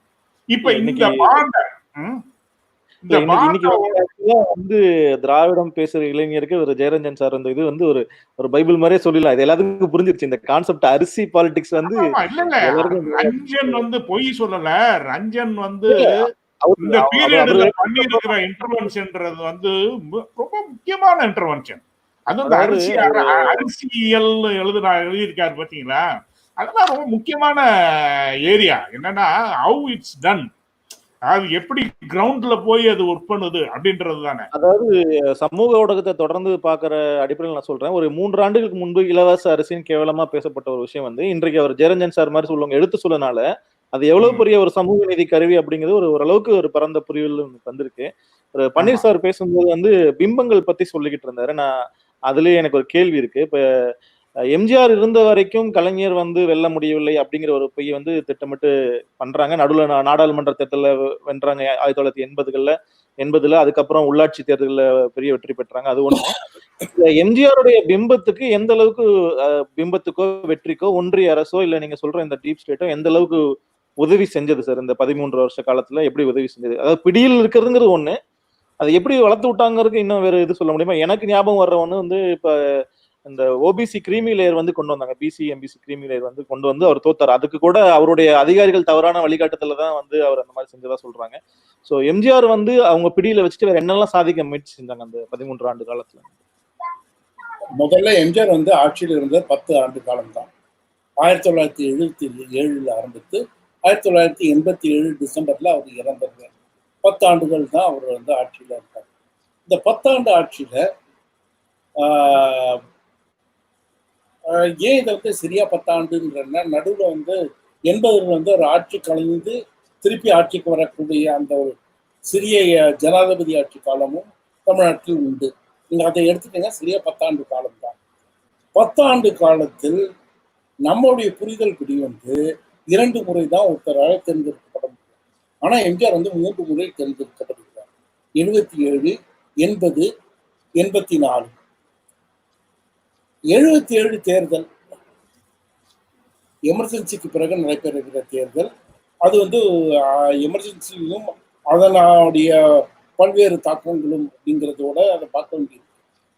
80 ஏற்பட்ட தேர்தலுக்கு வந்து மிக முக்கியமான திமுகவுடைய தோல்விக்கு காரணம், நான் நினைப்பது போல மற்றவர்கள் எல்லாரும் எம்ஜிஆர் பின்னாடி போனது அல்ல. இது திமுக தன்னுடைய தனித்தன்மையை இழந்து காங்கிரசுக்கு சரி பாதி இடத்தை கொடுத்ததுதான். இதை வந்து காங்கிரஸை வந்து ஒரு மைனர் பார்ட்னராக அவங்க ஒழுங்காக நடத்தி இருந்தால் என்பதில் எம்ஜிஆர் மீண்டும் வந்திருக்க முடியாது என்பதில் திமுக தோற்றத்துக்கு காரணம் அது செய்து கொண்ட காங்கிரசுடன் செய்து கொண்ட அன்பேர் தொகுதி பங்கீடுதான். இருவருக்கும் 50-50% இடத்தை பிரித்துக் கொண்ட பிறகு ஆர் வெங்கட்ராமன், எம்பி சுப்பிரமணியம் போன்றவர்கள் வந்து யார் அதிக இடம் சேர்க்கிறாங்களோ அந்த கட்சிக்கு முதலமைச்சர்லாம் பேச ஆரம்பிச்சு அந்த பேட்டிகள்லாம் கொடுத்ததுக்கு பிறகு அதான் ஜனக வந்து எதிர்க்க போறாங்க. நீங்க 80ல ஜனாதிபதி என்ன நாடாளுமன்ற தேர்தல்ல அவ்வளவு பெரிய வெற்றி எடுத்த பிறகு அந்த நாடாளுமன்ற தேர்தலில் இருந்து 6 மாசத்துல நடைபெற இந்த சட்டசபை தேர்தலில் இவ்வளவு பெரிய தோல்வி அடைந்ததுக்கு காரணமே நீங்க வந்து எப்பெல்லாம் வந்து காங்கிரஸுக்கு வந்து அளவுக்கு மீறிய இடம் கொடுக்குறாங்களோ அப்பெல்லாம் திமுக வந்து ஒரு பெரிய செட்பேக் இருக்கு. இது வந்து கடைசியா வந்து நீங்க வந்து 2011 தேர்தலில் கூட பார்க்கலாம். 2011 தேர்தலில் வந்து அவ்வளவு இடம் உங்களுக்கு கொடுக்க அவசியமே இல்லை. என்ன பிரச்சனைகள் இருந்தாலும் அவங்க வந்து அவங்களுக்குரிய ஸ்ட்ரென்த்துக்கு ஏற்ற மாதிரி தான் நீங்க தர வேண்டியிருக்கு. இப்போ உதாரணமாக 2004 தமிழகத்துக்கு இருந்து வந்திருக்கக்கூடிய மத்திய அமைச்சர்கள் எண்ணிக்கை வந்து கிட்டத்தட்ட 10. 2009 தேர்தல்ல அமைச்சர்களாக இருந்த காங்கிரஸ்காரங்களாம் பல பேர் தோற்றதுனால தமிழகத்துடைய ஷேர் தானே குறையுது. இதை கூடன்னு கேட்டா இது வந்து எப்படி திமுகவுடைய பிரச்சனையாக மாற்ற முடியும்? அதை வந்து திமுக பிரச்சனையாக மாற்றியதுல தான் டீப் ஸ்டேட்டுடைய ஒரு ரோல் இருக்கு. அதிக இடம் அமைச்சரவை வேணும் என்று கேட்பது தமிழகத்தின் குரல். நீங்க வந்து 96 யூஎஃப் கவர்மெண்ட்லயோ இல்லைன்னா 2004 யூபிஏ ஒன்லயோ தமிழகத்திற்கு இருந்த எண்ணிக்கையை போல நீங்கள் தோத்த காரணத்திற்காக எதற்காக தமிழகம் விட்டு கொடுக்கணும்? காங்கிரஸ்காரங்க தோத்துட்டாங்கன்றதுக்காக தமிழகத்துடைய எண்ணிக்கை குறையணுமா அப்படிங்கிறதுதான் கேள்வி. இந்த பார்வையை வந்து சரியாக முன்வைக்கல. இந்த பார்வையை வந்து நியூட்ரல் தளங்கள்ல வந்து பெரிய அளவுல சொல்லல. திரும்ப திரும்ப இந்த சிக்கலுக்குள்ள தாங்க வந்துட்டு இருக்கு நமக்குள்ள. சொல்லுங்க. இன்னொன்னு பன்னீர், அந்த டீப் ஸ்டேட்டினுடைய இன்னொரு ரோல் ஒண்ணு நம்ம பேசலாம்னு நினைக்கிறேன். என்னன்னு கேட்டீங்கன்னா, நம்ம அதை ஸ்கிப் பண்ணி போயிட்டோம். பிஜு பட்நாயக் ஒரு அட்டெம்ப்ட் ஒண்ணு இருக்கு இல்லையா, 2 கட்சியை இணைக்கிறது. 78ல ஒத்துக்கிறாங்க. ஸ்டேட் கெஸ்ட் ஹவுஸ்ல தான் சந்திக்கிறாங்க பிஜு பட்நாயக் தலைமையில. இத வந்து என்ன ஞாபகம் வச்சுக்கோங்க, பிஜு பட்நாயக் வந்து அன்றைய மத்திய அரசின் ஒரு அங்கத்தினர். ஆனா அவர் வந்து ஜனதாங்கிற கட்சியின் உறுப்பினராக இருக்காரு. அப்ப டீப் ஸ்டேட் வந்து தன்னுடைய ஆட்சி செய்யறவர்களையெல்லாம் வந்து தன்னை வந்து முழுமையாக ஏற்றுக்கொள்றது இல்லை. அது வந்து பிஜு பட்நாயக்காக இருக்கலாம், விபி சிங்காக இருக்கலாம், இந்திரஜித் குப்தாவாக இருக்கலாம். நீங்க வந்து ஆட்சியில உட்கார்றதுனா நீங்க வந்து டீப் ஸ்டேட்டுடைய ஒரு அங்கத்தினராக மாறிட முடியாது. அது வந்து இன்னொரு முக்கியமான ஒரு விஷயமா நீங்க ஞாபகத்தில் வைத்துக் கொள்ளணும். ஆனா இந்த பிஜு பட்நாயக் விஷயத்தில் நடந்ததுல மிக முக்கியமான விஷயம், 2 இதுக்கும் ஒத்துக்கிறாங்க. ஒண்ணு வந்து என்ன, இணைந்த கட்சிக்கு பேர் வந்து திமுக தான், ஆட்சியில் வந்து எம்ஜிஆர் இருப்பார், கட்சி வந்து கலைஞர்கிட்ட இருக்குங்கிறது தான் அவங்களுக்குள்ள வர அந்த அக்ரிமெண்ட். இந்த அக்ரிமெண்ட் வந்து கரெக்டா 16 மணி நேரத்தில் உடைந்து விடுகிறது. இதை ஏன் உடைஞ்சதுங்கிறத பத்தி நிறைய ஸ்பெகுலேஷன்ஸ் இருக்கு. ஆனா என்ன பொறுத்தவரையில் அந்த உடைந்தது வந்து ஏதோ ஒரு விதத்தில் தமிழகத்திற்கு நல்லதுன்னு நான் நினைக்கிறேன். நல்லதுதான், அது உண்மை, அதுல ஒன்றும் சந்தேகமே இல்லை. அந்த இது ஆனா அதை உடைச்சதுல வந்து டீப் ஸ்டேட்டுக்கு வந்து ஒரு பங்கு இருக்குங்கிறது தான் நம்புறாங்க. இல்ல எப்படி நன்மை சார் அது வந்துட்டு? ரொம்ப சிம்பிள்ங்க. அதாவது இப்ப உதாரணமாக இந்த மருத்துவ கல்வியில் இடஒதுக்கீடு பத்தின பெட்டிஷன்ல அதிமுகவும் வந்து ஒரு பெட்டிஷனர், பிஜேபி பெட்டிஷன் போடலங்க. இதை நீங்க ஞாபகம் வைத்துங்க. இந்த கேஸ் இப்போ இன்னும் போயிட்டு இருக்கு. இப்பதான் மத்திய அரசு தன்னுடைய கவுண்டர் ஃபைல் பண்ணியிருக்காங்க. இந்த கேஸ்ல கோ பெட்டிஷனர்ஸ் பார்த்தீங்கன்னா மாநில கட்சிகளுக்குள்ளவே ஆளும் கட்சியும் எதிர்கட்சியுமாக இருந்தால் அது பெட்டர். ஏன் இந்த இப்ப நான் இதை எப்படி பாக்குறேன்னா, இந்தியாவுடைய எதிர்காலம் அப்படிங்கிறது ஏதோ மோடிக்கு எதிர்க்க இன்னொரு ஸ்ட்ராங் லீடரை வச்சுட்டு வர்றதாக நான் பார்க்கல. இது திமுக, திரிணாமுல் காங்கிரஸ், பிஜு ஜனதா தள், லாலு பிரசாத்துடைய ஆர்ஜேடி, சமதா கட்சி, சமாஜ்வாதி பார்ட்டின்னு இந்த மாதிரி பல்வேறு பிராந்திய கட்சிகளாக இணைந்து வந்தால்தான் ஒரு மாற்றம் வருமே தவிர,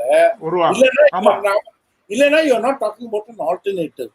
இதுல என்ன மறக்கவே முடியாதுன்னா 1989 விபி சிங் ஆட்சிக்கு பதவி ஏற்கிறதுக்கு முந்தின நாள் மது தண்டவதி வீட்டுல ஒரு சந்திப்பு.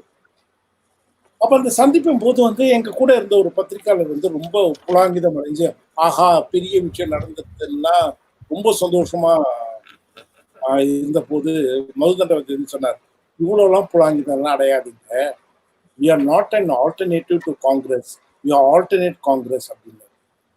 அவர் மறுநாள் ஆட்சியில் பெரிய அமைச்சராக மாற போறார், நிதி அமைச்சராக மாற போறார், அவை முன்னவராக மாறார். அவருக்கு அதை பத்தி ஒரு பார்வை இருந்தது. சார் இவ்வளவுலாம் புலாங்கிதெல்லாம் அடையாதீங்க, we are not an alternative to Congress, we are alternate Congress அப்படின்னு.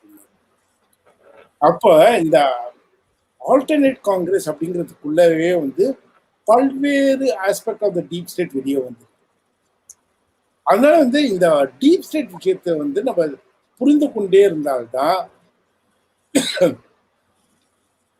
இந்த அதிமுகங்கிறது நமக்கு கொடுத்திருக்கிற ஒரு ப்ரொடெக்டிவ் கவரா தான் முடியும். அதிமுகவினால் பல்வேறு சிக்கல்கள் இருக்கலாம். ஆனா இப்ப அதிமுக என்ன பண்ணுது, அதால முதல் பிரச்சனை வந்தாலே நிக்க முடியல. முதல் பிரச்சனைங்கிறது எப்போ வருது, எமர்ஜென்சி போது வருது. எமர்ஜென்சி போது என்ன பிரச்சனை வருது, பிராந்திய கட்சிகளாக இருந்தால் தடை செய்யப்பட்டு விடுவதற்கான வாய்ப்பு இருக்குன்னு ஒரு செய்தி வருது. அந்த செய்திக்கு கேட்ட உடனே அதிமுக என்ற கட்சி அனைத்து இந்திய அதிமுகன்னு மாறிக்கொள்கிறது. அதால ஒருபோதும் மத்திய அரசுக்கு விருப்பத்துக்கு இருக்க செய்ய முடியல. அதோடைய அவ்வளவு பெரிய வெற்றிக்கு காரணம் இந்திரா காந்தி தான். அந்தமா தஞ்சாவூர்ல நிக்கிறதுக்கு வரும்போது எம்ஜிஆர் அவங்கள விடல, கடைசியா அந்த அம்மா போய் சிக்மகளூர்ல போய் நின்னாங்க. பெரிய எபிசோடு ரவிசங்கர். என்னன்னு கேட்டீங்கன்னா, அந்த அம்மா திருச்சி வரைக்கும் லேண்ட் ஆயிட்டாங்க. இவர் கமிட் பண்ணி அவங்க நாமினேஷன் ஃபைல் பண்றதுக்கு கேம் டவுன் டு திருச்சி ஏர்போர்ட்ல நிக்குது அந்தம்மா. இவர் வர வேண்டிய ஆளு வரமாட்டேன்றாரு.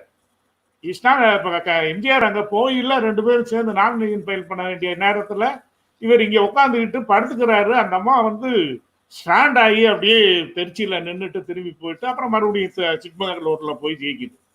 அது மாதிரி எம்ஜிஆருடைய டிபக்கல் அப்ப யாரு பவர்ல இருக்காங்க அவங்களுக்கு பயந்துக்குருவாரு. ஆமா, அது நீங்க மொராஜிக்கு கேட்டு இடம் கொடுக்காதது ஒரு விஷயம். ஆமா, இல்லன்னா தொடர்ந்து இந்த மாதிரி பார்க்கலாம். நடுவுல நீங்க கருத்துல எனக்கு ஒரு நான் கூட்டிட்டு காட்டுறேன். விக்னேஷ் பேசுங்க, ரொம்ப நேரம் பேசுங்க, நீங்க பேசுங்க சார். இப்போ நீங்க சொல்ற அந்த டீப் ஸ்டேட்ன்ற மாதிரியான ஒரு சீக்ரெட் சொசைட்டினே எடுத்துப்போம் சார். பிராமணிக்கல் ஃபோர்ஸ் சீக்ரெட் சொசைட்டின்றது நாட் ஓன்லி பொலிட்டிக்கல் பார்ட்டிஸை மட்டும் இது அதாவது கம்யூனிஸ்ட் வச்சு அதிமுக வளர்க்கறது, அந்த மாதிரி கம்யூனிஸ்ட் வச்சு டிஎம்கேவை டிஃபேம் பண்றது, அந்த மாதிரி பத்திரிகைகள் கூட அந்த டீப் ஸ்டேட்டுங்கிற சீக்ரெட் சொசைட்டி பயன்படுத்தி 2G மாதிரி இது கொண்டு வருது இல்லைங்க சார். அந்த மாதிரி என்னென்னலாம் டிஎம்கேக்கு எதிராகவும் அதிமுகவுக்கு ஆதரவாகவும் இது பண்ணிருக்காங்க சார் இது வரையும். பாருங்க, அதாவது இது நீங்க இது ஒரு கான்ஸ்பிரசி தியரிக்குள்ள போட்டோம்னா சிக்கல் ஆயிடும். ஏதோ ஒரு பிளான் பண்ணி இல்ல. இதுக்குள்ள என்னன்னா ரொம்ப இயல்பா ஒரு செட் ஆஃப் ஆட்களுக்கு அதிகார குவிப்புங்கிறது சௌகரியத்தை தருகிறது. இன்னொரு செட் ஆஃப் ஆட்களுக்கு வந்து அதிகார பகிர்வுங்கிறது தான் ஜனநாயகம்ன்ற பார்வை இருக்கு. இந்த ரெண்டு பார்வைக்கும் இடையே இருக்கக்கூடிய ஒரு போட்டியாக தான் இதை புரிந்து கொண்டே வரணும். இதை வந்து ரொம்ப ரொம்ப கான்ஸ்பரசிக்குள்ள போனோம்னா மாட்டிப்போம். ஏன்னா பாதி விஷயங்கள் வந்து கான்ஸ்பரசினால வரதில்லை. பாதி விஷயங்கள் வந்து மன்னிக்கலாம் ஒரு நிமிஷம்.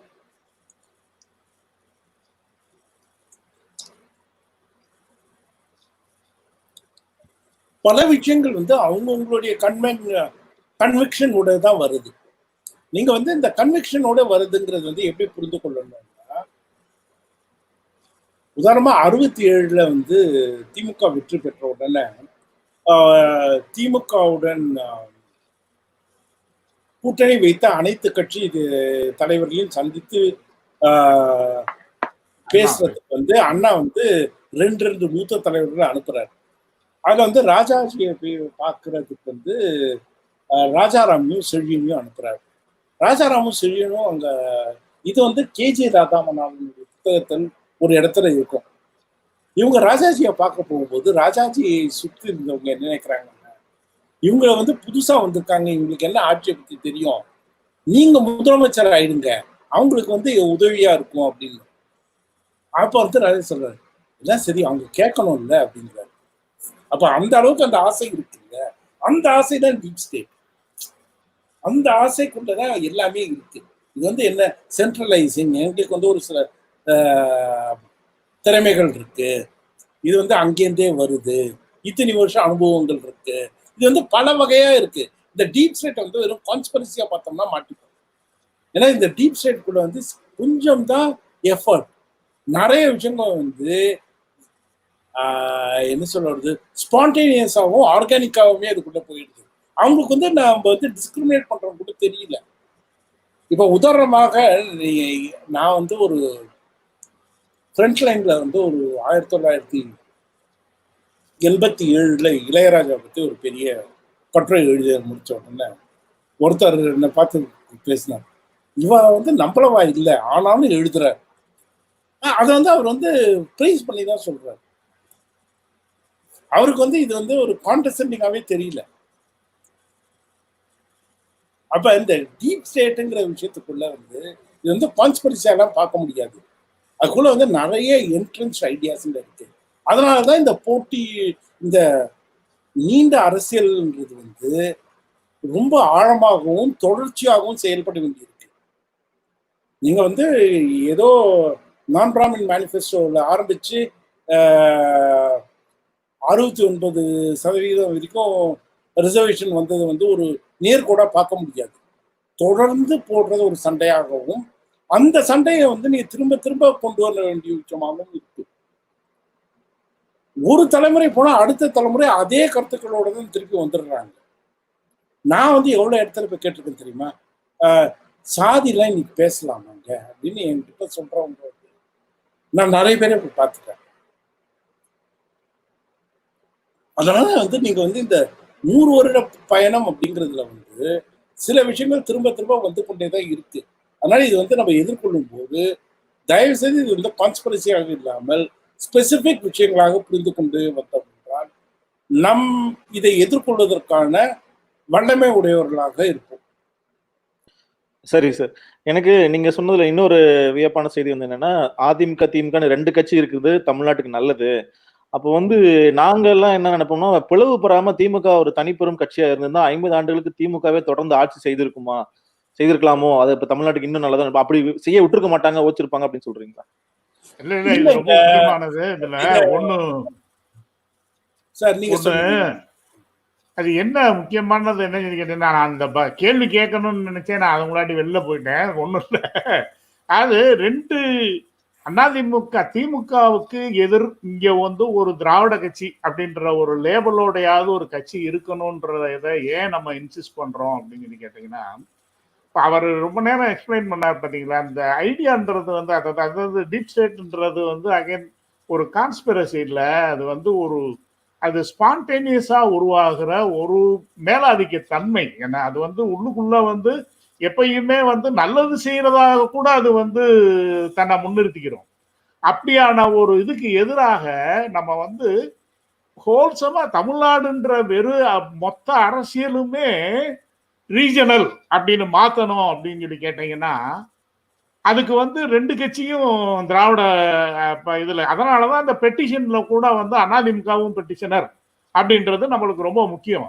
அது கலைஞரை பற்றி நம்ம திரும்ப திரும்ப சொல்லும் போது ரொம்ப முக்கியமா வலியுறுத்தி சொல்றது என்னன்னா, கலைஞரனுடைய மிகப்பெரிய ரோலே என்னன்னு கேட்டீங்கன்னா, அது அதிமுக ஆட்சியில இருக்கும் பொழுதும் அதிமுகவை வந்து இந்த ப்ரோக்ராம் டிராவிடியன் ப்ரோக்ராம் இந்த ஐடியா ஆஃப் திராவிடம்ன்றதை விட்டு வெளியில போக விடாம சட்ட ரீதியான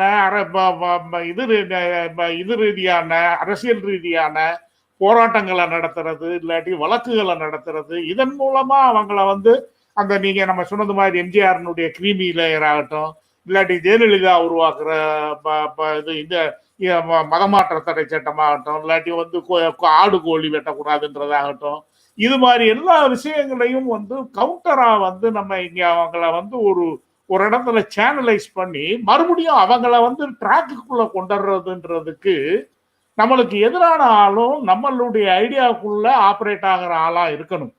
என்னன்னா அவங்க வேற வழியே இல்லைன்னாலும் நீங்க இப்ப இந்த நீட்டுக்கு எதிராக வந்து இவர்னால வந்து பழனிசாமினால ஒரு நாளும் பேச முடியாது. அதாவது அங்க பேசலன்னாலும் இங்க வந்து நான் நீட்டு ஆதரிக்கிறேன்னெல்லாம் பேசிட முடியாது ஒரு நாளும். என்ன ஏன்னா அந்த ஒரு விஷயத்த வந்து ஆனா வந்து ஒரு பிஜேபிக்காரன் வந்து இருந்தான்னு வைங்களேன், ஈவன் ஒரு காங்கிரஸ் கம்யூனிஸ்ட்காரன் கூட வந்து சொல்ல முடியாது. இப்ப தமிழ்நாடு கம்யூனிஸ்ட் வந்து மேக்சிமம் ஓரளவுக்கு இந்த ஐடியா ஆஃப் பெரியார் வந்து கிட்டத்தட்ட ஓரளவுக்கு ஒத்துக்கிற லெவல்ல இருக்காங்க. கொஞ்சம் இந்த சிபிஎம் எல்லாம் கொஞ்சம் அப்படியே தடுமாறிட்டு இருந்தாங்களே ஒழிஞ்சு இப்ப ஓரளவுக்கு அந்த பெரியார்ன்ற ஐடியாவுக்கெல்லாம் அவங்க ஓரளவுக்கு வந்து சேர்ந்தாச்சு.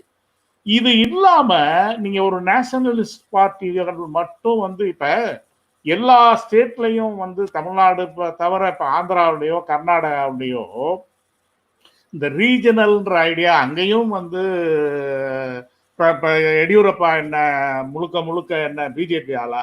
அவர் ஆக்சுவலா ஒரு ரீஜனல் கட்சியெல்லாம் வச்சவரை மறுபடியும் வந்து பிஜேபியில சேர்த்துக்கிட்டு அவர் ஒரு லிங்காயத்துன்ற ஒரு மெஜாரிட்டி ஜாதியை சேர்ந்தவர்ன்ற போது அரசியல் பண்றாங்க. ஆனா அதுல வந்து ஒரு ரீஜனலிசம் இருந்தாலும் அவங்களுக்கு எதிராக இருக்கிறது மறுபடியும் நேஷனல் தானே. அது எல்லாரும் சேர்ந்து அங்க ஒரு 2 நேஷனல் பார்ட்டியா மாறிடுறாங்க. ஆந்திராவில் வந்து இவ்வளவு இருந்தாலும் அவங்களுக்கு வந்து இப்ப ஜெகன் மாதிரி ஆள் வந்து எல்லா ரீஜனல் இம்போர்ட்டும் இருந்தாலும் அவங்க 2 பேரும் மறுபடியும் நேஷனலிஸ்டா மாறுறாங்க. என்னன்னா அவங்ககிட்ட ப்ரோக்ராமா வந்து ஒரு டிராவிடியன் மாதிரி வந்து ஒரு சோசியல் ஜஸ்டிஸ் டிராவிடியன் அது மாதிரியான விஷயங்கள் இல்லாததுனாலதான் அவங்க 2 பேரும் இந்த இடபிள்யூஎஸ்ல எல்லாம் அவங்க அப்போசிஷனே இல்லாம அது கூட போனாங்க. இதுதான் பிரச்சனை. அப்ப வந்து நம்மளுக்கு இங்க இந்த ஸ்டேட்டினுடைய மொத்த பாலிட்டியையும் ஒன்றுக்கு இன்னொன்னு வந்து கவுண்டரா வந்து 2 கவுண்டர் அதாவது ஒரு எதிர் சக்திகளா 2 பேரும் இழுத்து நிற்கும் போதுதான் இந்த ஐடியா வந்து ஸ்டெடியா நிற்கும். இப்ப இந்த எதிர வந்து இன்னொரு ஆள் நின்றுட்டான்னு வைங்களேன், நம்ம இழுத்துக்கிட்டே எவ்வளவு நேரம் இருக்க முடியும்? ஆனா ஒரு பக்கம் இழுக்கும் போது நம்ம இந்த பக்கத்துல பெரிய பலவீனம் வந்துடும். அதனால வந்து இப்ப உண்மையாவே இந்த பழனிசாமி அன்கோ போய் நாளைக்கு சசிகலாவே வந்து இங்க வந்து ஒரு பெரிய ஃபோர்ஸா மாறினா கூட அது வந்து தமிழ்நாட்டுடைய இன்ட்ரெஸ்டுக்கு சர்வ் பண்ணுன்றதுதான் உண்மை. ஏன்னா அது ஒரு சின்ன ஐடியா தான். நாட் தட் அவங்க இருக்கிறதுன்றது நிச்சயமா வந்து இந்த ஐடியா திராவிடத்துக்கு வந்து உதவத்தான் செய்யும். சொல்லுங்க பன்னீர், நீங்க உங்க பாயிண்ட். இல்ல இது வந்து இன்னொரு மிக முக்கியமான விஷயம் வந்து ரிசர்வேஷன் விஷயத்துல பார்த்தோம். 69% அப்படிங்கிறது வந்து நடந்ததுக்கான அரசியல் சட்ட திருத்தம்ங்கிறது வந்து அதிமுக ஆட்சியில் ஜெயலலிதா முதலமைச்சராக இருந்த போது நடந்தது அப்படிங்கிறது வந்து நமக்கு வந்து ஒரு முக்கியமான ஒரு ப்ரொடெக்டிவ் கவர் தாங்க. நீங்க வந்து இதை வந்து ஒரு பிராமண கட்சி தலைவராக இருக்கும் போது இது போன்ற ஒரு விஷயம் சட்ட ரீதியாக உறுதி செய்யப்படுறதுங்கிறது வந்து ஒரு கிடைக்கிற ஒரு முக்கியமான ஒரு ப்ரொடெக்டிவ் கவர். இந்த ப்ரொடெக்டிவ் கவர்லாம் வந்து நம்ம குறைத்து எடை போடக்கூடாது. எனக்கு வந்து ஏதோ இந்த திமுக அதிமுகங்கிற 2ஆ இது மாறி இருக்கிறதுனால இந்த ஸ்பேஸுக்குள்ள ஹைப்பர் சென்ட்ரலைசேஷன் விஷயங்கள் வரல. நீங்க வந்து இப்போ மத்திய அரசுடைய நேரடி ஆளாக காணப்படுறவர் வந்து இபிஎஸ் கட்டும் ஓபிஎஸ் தான். அவர் ஓபிஎஸ் வந்து சட்டசபையில வந்து பட்ஜெட் பிரசன்ட் பண்றாரு. நீங்க அந்த பட்ஜெட் பேப்பர்ல எடுத்து பார்த்தோம்னா அதுல வந்து மிக முக்கியமான இடம்ங்கிறது வந்து ஜிஎஸ்டியை கடுமையாக சாற்றிய பகுதி தான். அப்ப இன்ஸ்டிடியூஷனல் அரேஞ்ச்மெண்ட் வரும்போது இந்த அமைப்புக்குள்ளதான் செயல்படுறாங்க. தனிப்பட்ட முறையில அவரும் இந்த ஆட்சிக்கு பல்லாக்கு தூக்குறவராக தான் இருக்கார் அப்படின்லாம் சொல்றாங்க. அதெல்லாம் யாரும் மறுக்கல. ஆனா நீங்க கொடுக்குற பப்ளிகேஷன், உங்க டாக்குமெண்ட், உங்களுடைய சட்டசபையில் நீங்க தாக்கல் செய்த டாக்குமெண்ட், அதுல வந்து அடிப்படையை விட்டு பெருசா விலகல. இந்த பார்வை இருக்குல்ல, இது வந்து முக்கியம். அந்த ஸ்பேஸ் முக்கியம். சொல்லுங்க சார். சார் உங்களுக்கு கிட்டத்தட்ட 70 நிமிடங்களா பேசிட்டு இருக்கோம். நம்ம தொடர்ந்து பேசலாமா இல்ல இன்னொரு பகுதியை கூட நம்ம பெரிய ஒரு அரை மணி நேரம் தொடர்ந்து பேசலாமா? ஓகே. இப்போ நிறைய பேர் சொல்றது என்னன்னா, நீங்க அதிமுக வந்து எப்படி திராவிட கட்சின்னு சொல்ல முடியும், அவங்க என்ன திராவிட கொள்கைகளை பின்பற்றுறாங்கன்னா, ஆனா நீங்க சொல்றது பார்த்தா பெயரளவுல அது திராவிட கட்சி இருந்தா கூட அதுல ஒரு நன்மை இருக்கு. அது கூட இல்லாட்டி அந்த இடத்துல வேற காங்கிரஸோ வேற ஒரு தேசிய கட்சியோ வந்து அமர்ந்தா அது இன்னும் பாதகமா தான் முடிங்கிற மாதிரி நீங்க சொல்றது நான் புரிஞ்சுக்கிறேன். இப்போ நம்ம எம்ஜிஆர் முதல் இபிஎஸ் வரை ஒன்றிய பிடியில் வந்து அதிமுக பேசும்போது வந்து நம்ம ஓரளவுக்கு எம்ஜிஆர் காலகட்டத்தை பேசிட்டோம்னு நினைக்கிறேன். அடுத்து ஜெயலலிதா அவர்களுடைய காலகட்டத்துக்கு வரும்போது ஜெயலலிதா ஆட்சியில் என்ன நடக்கும், ஒரே ஒரு செகண்ட் எம்ஜிஆர் விஷயத்துல பேசலாம். இதுல வந்து என்னன்னா, எம்ஜிஆர் காலகட்டத்தில் தான் ஐபிகேஎஃப் இலங்கைக்கு சென்றது அப்படிங்கிறத நிறைய பேர் மறந்துடுறாங்க. திமுக காலகட்டத்தில் தான் ஐபிகேஎஃப் வித்ரா பண்ணப்பட்டது, எம்ஜிஆர் காலத்தில் தான் அனுப்பப்பட்டதுங்கிறத ஞாபகம் வைத்துக் கொள்ளுங்க. இது வந்து இந்த மத்திய அரசுக்கும் இந்த ஆட்சிக்கும் இருக்கக்கூடிய ஒரு உறவுக்கான ஒரு பார்வையாகவும் நீங்கள் பார்த்துக் கொள்ளலாம். முக்கியமான விஷயம் நினைவூட்டினீங்க. ஏன்னா என்னோட இலங்கை நண்பர் ஒருவரே வந்து திமுகவுக்கு இதுல என்ன பங்குன்னு கேட்டார். நான் அப்புறம் விக்கிபீடியா எடுத்து காட்டினேன், எந்த ஆட்சியில வந்து கொஞ்சம் பாருங்க. அப்படியே நான் மறந்துட்டேன், சாரி அப்படிங்கிறாரு. ரொம்ப ஈஸியா வரலாற்ற மறந்துடுறாங்க. இப்ப நீங்க சொன்ன அணுகுமுறை நான் எடுத்துக்கிறேன். அதாவது 72 எம்ஜிஆர் பிரிஞ்சு அதிமுக உருவாக்குனது கூட அதுக்கு 10 வருஷம் முன்னாடியே போனீங்க. அதே மாதிரி வெறும் ஜெயலலிதா கால ஆட்சி காலத்தை மட்டும் பார்க்காம ஜெயலலிதா எப்படி அதிமுக தலைமைக்கு வந்தாருங்கிறதே ஒரு ஒன்றியத்தோட பிடி இருக்குன்னு நினைக்கிறேன். ஜானகி அணி ஜெயலலிதா அணி 2ஆ பிரிந்த பிறகு திமுக ஆட்சி எப்படி கலைக்கப்பட்டது, எப்படி வந்து ஜெயலலிதா பதவிக்கு வர்றதுக்கே வந்து அவங்க எப்படி உதவி செஞ்சிருக்காங்கன்னு பார்க்க வேண்டியிருக்கு. நிறைய ஆர் வெங்கட்ராமன் முதற்கொண்டு வந்து அந்த ஆட்சியை கலைக்கிறதுக்கான ஒரு உறுதுணையா இருந்தாங்கிறதுலாம் நான் கேள்விப்பட்டிருக்கேன். அதை பத்தி கொஞ்சம் சொல்ல முடியுமா?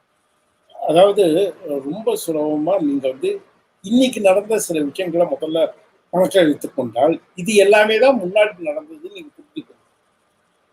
ஜெயலலிதா இறந்த பிறகு வந்து ஓபிஎஸ் வந்து தர்ம யுத்தத்தை துவக்கிறார். ஓபிஎஸ் உடைய தர்ம யுத்தத்தை துவக்கினவுடன் தேர்தல் கமிஷன் வந்து அதிமுகவுடைய கட்சி சின்னத்தை முடக்குகிறது. இந்த முடக்கின கட்சி சின்னம் முடிஞ்ச பிறகு எல்லாரையும் மத்திய அரசே ஒன்னா கொண்டு வந்து ஒரே விஷயமா வைத்து மறுபடியும் உங்களுக்கு இந்த சின்னத்தை கொடுக்குறாங்க. இதே விஷயம்தான் முன்னாடி நடந்தது. ஜானகி ஜெயலலிதன் 2ஆக பிரிந்து இது எங்கேயோலாம் போன உடனே அது எல்லாத்தையும் ஒன்னா சேர்த்து கொண்டு வந்து மறுபடியும் இரட்டைலை சின்னத்தை கொடுத்து கூட்டணி வைத்து நீங்க வந்து 89 ஜனவரியில திமுக ஆட்சிக்கு வருது. 89 நவம்பர்ல நாடாளுமன்ற தேர்தல், திமுக பெரும் தோல்வியை அடைகிறது. இந்த காலத்துக்கட்டத்துக்குள்ள என்ன நடக்குதுன்னு நீங்க பாத்தீங்கன்னா இந்த விஷயங்கள் தான். அப்ப இந்த மத்திய அரசின் அணுகுமுறை அப்படிங்கிறதும் அதுக்கான ஒரு எலக்டோரல் கணக்கும் இருக்குல்ல, அந்த எலக்டோரல் கணக்குல வந்து அவங்க ரொம்ப தெளிவா இருக்காங்க. அதனாலதான் திரும்ப திரும்ப வந்து அதிமுகவின் மூலமாக வரக்கூடிய கூட்டணிகள்ன்றது வந்து பல்வேறு கட்சிகள் கூட்டணியா இருக்கும். அது வந்து திமுக கூட்டணிங்கிறது வந்து எலக்ட்ரல் கெமிஸ்ட்ரி, ஏடிஎம்கே கூட்டணிங்கிறது வந்து எலக்ட்ரல் அரித்மெட்டிக் அப்படிங்கிறாங்க. அதாவது இப்போ உதாரணமாக 1980 எம்ஜிஆர் அமைச்ச கூட்டணி இருக்கு, அது வந்து 11 கட்சி கூட்டணி. அந்த கூட்டணியில வந்து நெடுமாறனுடைய தமிழ்நாடு காமராஜ் காங்கிரஸ், நம்ம குமரி அனந்தனுடைய தமிழ்நாடு காந்தி காந்தி காந்தி காந்தி காமராஜ் காங்கிரஸ், இது எல்லாமும் அதுல கூட்டணி, 11 கட்சி கூட்டணி. நீங்க வந்து அதோடைய இதுவே வந்து என்ன அரித்மெட்டிக் தான். இவங்க வர்றதுனால இவ்வளவு பர்சன்ட் வரும், இவங்க வர்றதுனால இவ்வளவு பர்சன்ட் வரும், இவங்க வர்றதுனால இவ்வளவு பர்சன்ட் வரும். நீங்க 96ல திமுக கூட்டணி பாத்தீங்கன்னா 3 கட்சிகள் தான், திமுக, தமிழ் மாநில காங்கிரஸ், சிபிஐ. அப்ப வந்து நீங்க வந்து இதுல அப்ப இது வந்து கெமிஸ்ட்ரியில ஒர்க் பண்ற கூட்டணிக்கும் அரித்மெட்டிக்ல ஒர்க் பண்ற கூட்டணிக்குமான ஒரு வித்தியாசம்ங்கிறத வந்து நீங்க 67ல இருந்தே பார்க்கலாம். நம்ம அதுக்குள்ள போனோம்னா நிறைய டைம் நல்ல அழகான வார்த்தை சொன்னீங்க, அரித்மெட்டிக் அண்ட் கெமிஸ்ட்ரி. இப்ப கலைஞர் கூட விசிகாவோட உள்ள கூட்டணி வந்து கொள்கை சார்ந்த கூட்டணி, இது வந்து தேர்தல்கள கூட்டணி கிடையாதுன்னு சொல்லுவாரு. அந்த அரித்மெட்டிக் ஒரு எடுத்துக்காட்டு பாத்தீங்கன்னா, இப்ப கடந்த நாடாளுமன்ற தேர்தல்ல பாமக எப்படி அதிமுகவோட சேர்ந்துச்சு, அது 2 நாள் முன்னாடி வரைக்கும் கேவலமா திட்டிட்டு இருந்தாங்க, அப்புறம் டக்குன்னு சேர்ந்துக்கிட்டாங்க. அப்ப அந்த வாக்கு எண்ணிக்கை, வாக்கு வங்கி கணக்கு மட்டும்தான் அங்க இருக்குங்க. நீங்க வந்து இத வந்து இது மதிமுக வைகோ போனதுல இருந்து இருக்கு. 2001 வைகோ போனதுல இருந்து இருக்கு அந்த கதை. என்ன ஹிஸ்டரி ரிப்பீட்ஸ் சொல்லுவாங்க, நீங்க சொல்ற எல்லாமே அப்படிதான் இருக்கு. ஆமா, அதனால நீங்க வந்து இத புரிந்து கொள்றதுக்கு வந்து என்ன ஞாபகம் வைத்துக் கொள்ளணும், கெமிஸ்ட்ரி எலக்ட்ரல் அலையன்சஸ் என்ன, அரித்மெட்டிக் எலக்ட்ரல் அலையன்சஸ் என்ன அப்படிங்கிற ஒரு இதுல வைத்துக் கொண்டு அரித்மெட்டிக் உடைய எலக்ட்ரல் அலையன்சஸ் வந்து மத்திய அரசின் உதவி இல்லாமல் நடக்காது. பல ஏஜென்சிஸ் வந்து புஷ் பண்ணாதான் வருவாங்க. அது வந்து நீங்க முதல்ல ஞாபகம் வச்சுக்கோங்க. ஏன்னா அவங்க கிட்ட வந்து பல இன்ஸ்டிடியூஷன்ஸ் இருக்கு. அது வந்து இன்கம் டேக்ஸா இருக்கலாம், அது வந்து என்ஃபோர்ஸ்மெண்ட் டைரக்டரேட்டா இருக்கலாம், அது வந்து சிபிஐயா இருக்கலாம். அப்படி எதுவுமே இல்லைன்னா கவர்னர் வேலையாக இருக்கலாம். அதனால வந்து அந்த அரசு எந்திரம் கொடுக்கக்கூடிய பல்வேறு சலுகைகள் இருக்குல்ல, அதுகள் எல்லாமே சேர்ந்ததுதான். அதனால எப்பவுமே வந்து அரித்மெட்டிக் எலக்ட்ரல் அலையன்ஸ் அப்படிங்கிறது வந்து நடுவண் அரசின் உதவியுடன் உருவாகுவதாகவும், கெமிஸ்ட்ரி அலையன்சஸ்ங்கிறது வந்து கிரவுண்ட் லெவல் கோவத்தினால் உருவாகுவதாகவும் மாறுகிறது. இதுல வந்து நம்ம எப்பவுமே மறக்கக்கூடாது. இல்ல, அது ஒரு முக்கியமான விஷயமா நான் புரிஞ்சுக்கிறேன். ஏன்னா எப்பவுமே எல்லாரும் கேட்பாங்க, ஏடிஎம்கே ஈஸியா ஜெயிக்குது, டிஎம்கே ஏன் கோட்டை விடுதுன்னு கேட்பாங்க. இப்ப ஏடிஎம்கே மாதிரி மத்தியில உள்ள அரசுக்கும் மத்திய நலன்களுக்கும் வளைஞ்சு கொடுத்தா அவங்களே நம்ம வேலையை செஞ்சு கொடுத்துருவாங்க. அவங்க ஜெயிக்கிறதுக்கான வேலையெல்லாம் அவங்களே கூட்டணி சேர்த்து விடுறது எல்லாம் அவங்களே செஞ்சுருவாங்க. எதிர்த்துட்டுன்னா நம்ம இருக்கிற பலத்தையும் குறைச்சு விட்டுருவாங்கன்னு நம்ம புரிஞ்சுக்கிறேன். அதே மாதிரி நீங்க சொன்ன மாதிரி ஜெய ஜானகி காலத்துல என்ன நடந்ததுன்னு புரிஞ்சுக்கணும்னா, இப்ப ஓபிஎஸ் இபிஎஸ் பத்தி புரிஞ்சுக்கலாம் அப்படின்னா, அது ஒரு டெம்ப்ளேட் மாதிரியே வச்சிருக்காங்க. ஒரு கட்சியை எப்படி பார்க்கறது, அப்புறம் திருப்பி சேர்த்து விடுறது. இப்ப இந்த வித்யாசாகர் கூட ஒரு ஆளுநரே வந்து 2 பேர்த்து சேர்த்து விடுறது, இது வந்து ஒரு ஆளுநரோட வேலையா அப்படின்னு கூட வந்து நிறைய பேர் மீன் போட்டு கிண்டல் பண்ணிட்டு இருந்தாங்க. ஆனா இந்த வேலைகளை தான் செஞ்சுக்கிட்டு இருக்காங்க. வந்து இந்த ஒன்றிய அரசின் கீழ் வந்து எப்படி பிடியில் இருக்குங்கிறது ஒரு எடுத்துக்காட்டா நான் பாக்குறேன். இதுல ரொம்ப நீங்க இன்னும் முக்கியமா புரிஞ்சுக்கிற வேண்டியது, இது எல்லாமே திமுகவுக்கு எதிராக மட்டும் நடந்திருக்குதுன்றத கவனிங்க. எதுக்குன்னா, இந்த கெமிஸ்ட்ரி அரித்மெட்டிக்கு இருக்கிற ஒரு பிரச்சனை என்னன்னு சொல்லி கேட்டீங்கன்னா, ரொம்ப டெக்னிக்கலானது.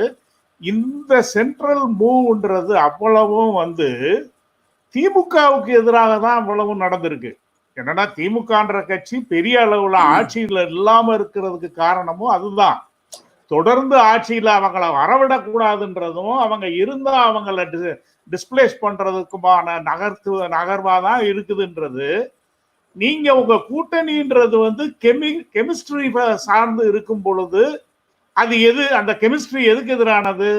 அந்த மேல இருக்கிற அந்த டீப் கவர்மெண்ட்டினுடைய போர்சஸுக்கு எப்பயுமே எதிர் வந்து இந்த கெமிஸ்ட்ரி தான். அது இந்த டீப் கவர்மெண்ட்டினுடைய இன்டென்ஷன், அந்த இன்டென்ட், அதனுடைய நோக்கம் எல்லாத்துக்கும் எதிரானது இந்த கெமிஸ்ட்ரின்றதுனாலதான் சார்.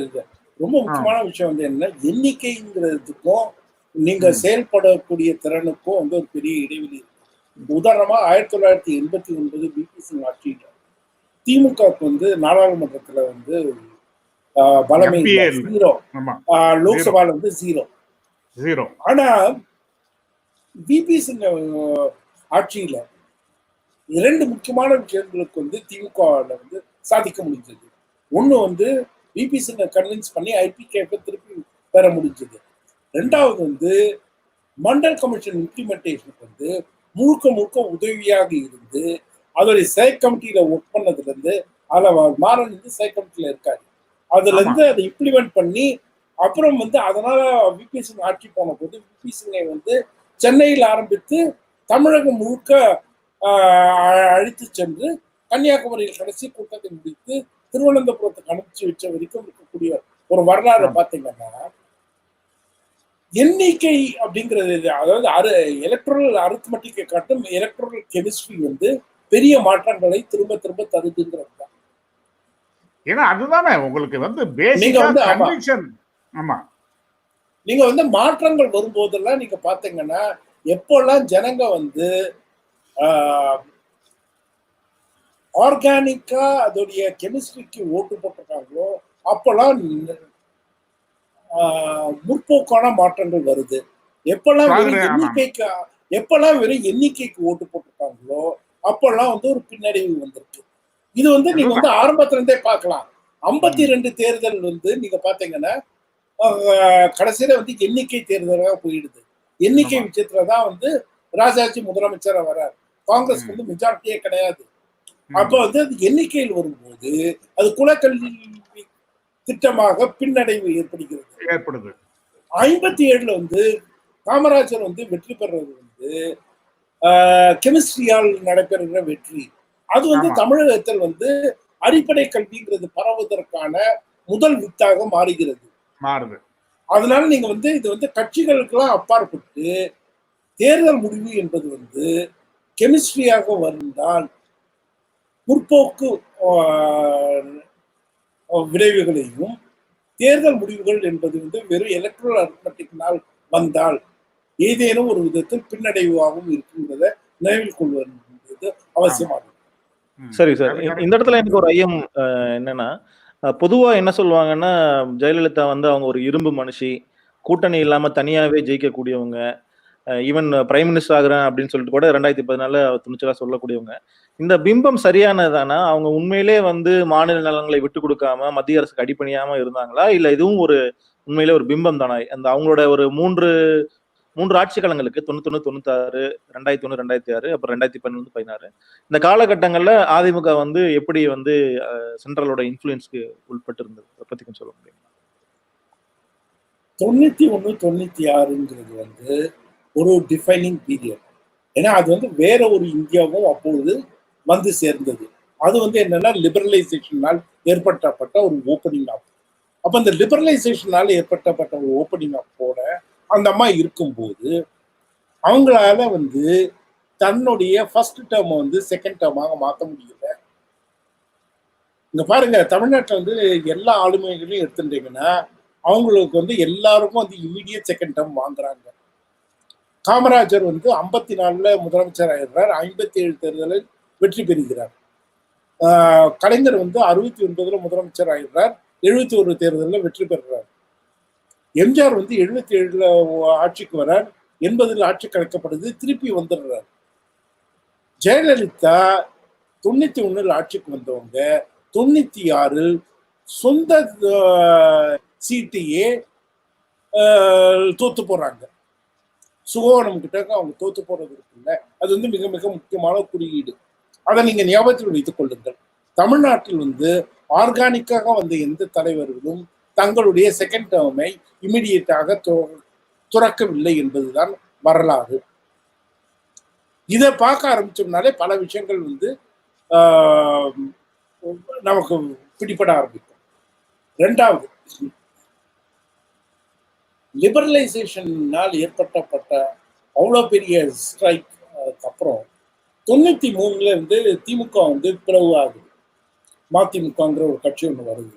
அப்போ எல்லாருக்கும் அடிப்படை என்னவும் என்ன, திமுக பலவீனம் அடைஞ்சிருக்கு, அந்த அம்மா பலமாயிட்டாங்க அப்படிங்கிறது தான். ஆனால் நீங்க வந்து 96 தேர்தலில் பார்த்தீங்கன்னா முடிவுகள் வந்து வேற மாதிரியா வருது.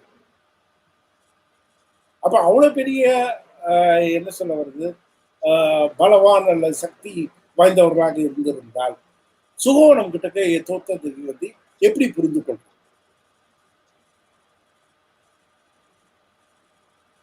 ரெண்டு தொகுதியில போட்டிட்டாங்க, 2 தொகுதியில போட்டுட்டு 2லையும் தோல்வி. ஆமா. அது தோத்துறதுங்கிறது வந்து ரொம்ப முக்கியமான ஒரு விஷயமாக இருக்கு. அதுக்கு அடுத்தது வந்து 2 கோர்ட் கேஸ் ஆன் ஊழல் நீங்க ஞாபகத்தில். ஒன்று வந்து ஃபாடர் கேஸ் லல்லு பிரசாத் யாதவ், இன்னொன்று வந்து ஜெயலலிதாவுடைய டிஸ்ப்ரொபோர்ஷனேட் அசெட் கேஸ்.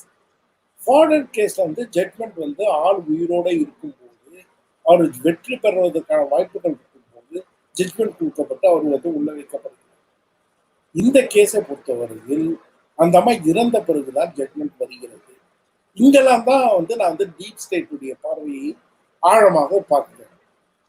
அங்க வந்து இறந்த பிறகு மட்டும் வரல, கரெக்டா அவங்க சசிகலா அவங்க பதவி ஏற்க ரெடி ஆகும்போது கரெக்டா வருது, சொல்லி வச்ச மாதிரி வருது. அதான் நீங்க வந்து அந்த இதை வந்து நீங்க முழுக்க பார்த்தீங்கன்னா டீப் ஸ்டேட் வந்து யாரெல்லாம் வந்து தன்னுடைய சென்ட்ரலைசிங் அமைப்புக்கு பெரிய அளவுல சேலஞ்ச் பண்ண மாட்டாங்களோ அவங்களுக்கு வந்து எதிரே இருக்காது. இது வந்து நீங்க வந்து அது தமிழ்நாட்டு கட்சியாக இருக்கணும்னு அவசியம் இல்லை. அது வந்து ஆப் மாதிரியான ஒரு கட்சியாக இருக்கலாம். இப்ப நீங்க வந்து ஆர்டிகல் 370க்கு எதிரே நிலை எடுத்த பல கட்சிக்காரர்கள்லாம் பார்த்தீங்கன்னா அது ஆப், அப்புறம் வந்து இப்ப இந்த இன்னைக்கு பிஜேபியிலே போய் சேர்ந்துட்ட ஜோதிராதித்ய சிந்தியா, இந்த மாதிரியான காங்கிரஸ்காரர்கள் பல ஆட்கள் பார்த்தீங்கன்னா இந்த இவங்க எல்லாருக்குள்ளுமே அந்த டீப் ஸ்டேட் விஷயங்கள் இருக்கு. இல்ல எனக்கு ஒரு டவுட், நீங்க வந்து சென்டரை எதிர்க்கிறதுனாலதான் வந்து இந்த மாதிரி செய்யறாங்க அப்படி சொல்றீங்க. இப்ப ஜெயலலிதா வந்து ஒரு பார்ப்பனர், சசிகலா வந்து பார்ப்பனர் அல்லாதவங்க ஒரு காரணியா? ஏன்னா இப்ப சசிகலா கூட பெருசா சென்டரை எதிர்த்துருவாங்க எனக்கு தோணல. ஏன் அவங்கள ஏன் வரவிடாம அந்த இடத்துல இன்னொருத்தரை ஏன் கொண்டு வரணும்? இபிஎஸ் ஓபிஎஸ் மாதிரி. ரொம்ப சிம்பிள். சசிகலாவுக்குங்கிறவங்களுக்கு வந்து ஒரு ஆர்கானிக் பவர் இருக்கு, ஜெயலலிதாங்கிறவங்களுக்கு வந்து ஒரு ஆர்கானிக் பவர் இருக்கு. ஓபிஎஸ் சிபிஎஸ்க்கு அந்த ஆர்கானிக் பவர் இருக்காங்கிறது தான் கேள்வி. அவங்க வந்து வேற யாரோ ஒருத்தருடைய நாமினியாக இருக்கிறதாக டீப் ஸ்டேட் உணர்வு. டீப் ஸ்டேட்டுக்கு வந்து என்னைக்குமே தன்னுடைய ஆளாக ஒருத்தர் இருக்கணும்னு தான் விருப்பப்படுமே தவிர சுயமான ஒரு நபராக இருக்காங்கிறது அவ்வளவு பிடிக்காது. 2 பேருமே தன்னுடைய ஆளா இல்லாம சுயமான ஆட்களா இருக்கும்போது யார் ஒருத்தர் வந்து பெரிய லெவல்ல நம்மள என்டாஸ் பண்ணுவாங்களோ அவங்க கூட போயிடலான்னு போயிடும். கலைஞரை ஜெயலலிதான்னும் போது ஜெயலலிதா வந்து டீப் ஸ்டேட்டுக்கு உகந்தவராக மாறுகிறார். அப்படி வந்து நீங்க நான் அதனாலதான் சொல்ல வந்து இதை வந்து ரொம்ப கான்ஸ்பிரசி தியரிக்குள்ள போட்டோம்னா மாட்டிப்போன்னு. இந்த கான்ஸ்பிரசி தியரிலாம் மீறி இதுக்குள்ள வந்து ஒரு எக்ஸஸ் இருக்கு. அந்த எக்ஸஸ் வந்து நம்ம புரிந்து கொள்ளணும். அந்த இன்னொன்று ரவி, இன்னொரு முக்கிய அதுல இந்த ஜெயலலிதாவை பற்றி நீங்க கேட்டதுல ஒரு சின்ன முக்கியமான பாயிண்ட் ஒண்ணு சேர்த்துக்கிறேன். அவர் சொன்னதோட என்னன்னு கேட்டீங்கன்னா, ஜெயலலிதா 91 96 ஜெயலலிதா 2001 2006க்கு அப்புறம், அதாவது 2001 2006லயோ இல்லாட்டி அதுக்கப்புறமோ வந்து அவ திரும்பி வரவே இல்லை. என்னன்னு கேட்டீங்கன்னா 91 96ல அந்த அம்மா என்னென்ன தவறுகள்னா நான் சொல்றது கரப்ஷன் அது மாதிரி விஷயங்கள் சொல்லலை. அதாவது திராவிடம்ன்ற ஐடியாவுக்கு எதிராக அந்த அம்மா என்னென்னமோ எல்லாத்தையும் செஞ்சிச்சு. அதாவது வந்து ஒரு விம்சிக்கலா அதுக்கு எதிராக வந்து எல்லா விஷயங்களையும் நான் ஏன் அயோத்திக்கு போகக்கூடாது, அது இப்போ ராமர் கோயில் கட்டக்கூடாதான்னு சொல்லிட்டு எல்லாத்தையும் பேசுனது 2001 வந்ததுக்கு அப்புறம் வந்து அது மாதிரி வந்து எந்த அட்டரன்சஸும், அது ரொம்ப குறிப்பா மைனாரிட்டிகளுக்கு எதிராக எந்ததையும் பேசுறது இல்லை.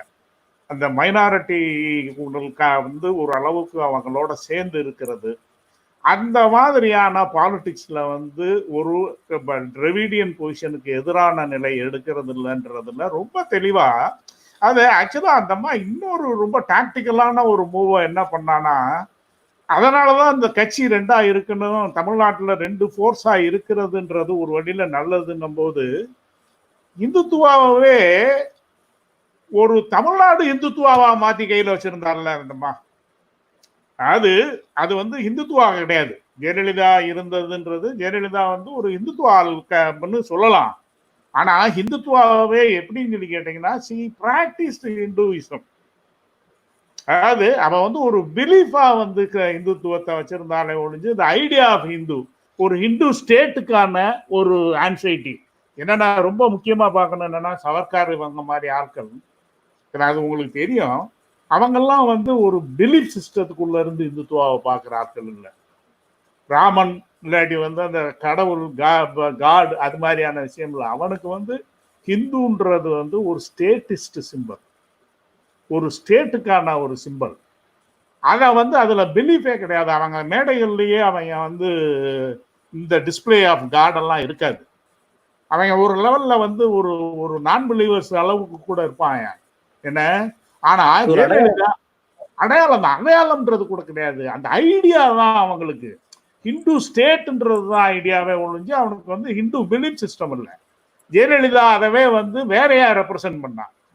ஹிந்து பிலீஃப் சிஸ்டம், இது வைக்கிறேன், வேத இது நடத்துறேன், அது நடத்துறேன், ஆகமம் நடத்துறேன், இது நடக்கிறேன் நடத்திட்டு இருந்தாலே ஒழிஞ்சு ஹிந்து ஸ்டேட்டுக்கான ரோலை வந்து இங்க எல்லாத்தையும் வந்து இது பண்றது என்ன. அது எப்படியா போனா எல்லாரும் ஹெட்லைட்ல இந்த இது மாதிரி வந்து டிராபிக் சிக்னல் மாதிரி பொட்டு வச்சுக்கிட்டாலே நியாயம். அது உண்மை என்னன்னா, ஆனா ஒரு விதமான சாஃப்டான, அது பிஜேபி இங்க வந்து தன்னை முழுக்க வந்து தன்னுடைய ஃபார்ம்ல இங்க வந்து காலூன விடாம இவ வேற ஒரு ஆல்டர்னேட்டா ஒரு இந்துன்ற ஒரு ஐடியாவை இங்க லொக்கேட் பண்ணல என்ன.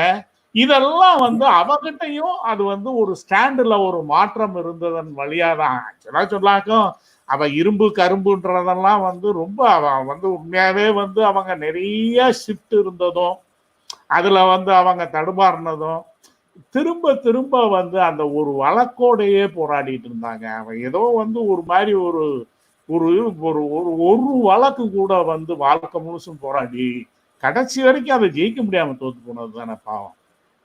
அந்த ஸ்ட்ரகிள்ல தானே அவ கடைசி வரைக்கும் இருந்தா. என்ன பாவம் அந்த ஒரு வழக்கு, அதுவும் அந்த ஒரு வழக்கு வந்து ரொம்ப தெளிவா போடப்பட்ட, அவங்களே வந்து ஒரு ஒரு ரொம்ப கிவனா வந்த ஒரு வழக்கு வந்து அவங்களுடைய 96க்கு அப்புறம் அவளுடைய அரசியல் முழுசுமே அதை ஹேண்டில் பண்றதுல தானே நின்னது என்ன. அந்த வழக்கை அடிப்படையா வச்சு வந்து சென்ட்ரல்ல இருந்து அவங்களை ஆட்டு வச்சாங்கன்னு சொல்ல முடியுமா? அதிமுக அரசு ஆட்டு வச்சாங்க இல்ல தமிழக? அதுல நீங்க வந்து பிஜேபி ஆட்சியில இருந்திருந்தா தானே. எப்படின்னா நீங்க ஏன் அதை வந்து நான் அப்படி சொல்றேன் அப்படின்னு கேட்டீங்கன்னா, 99ல 98ல அந்த அம்மா வந்து அந்த ஆல்டர்னேட் தானே வாஜ்பாயிட்ட வச்சுச்சு.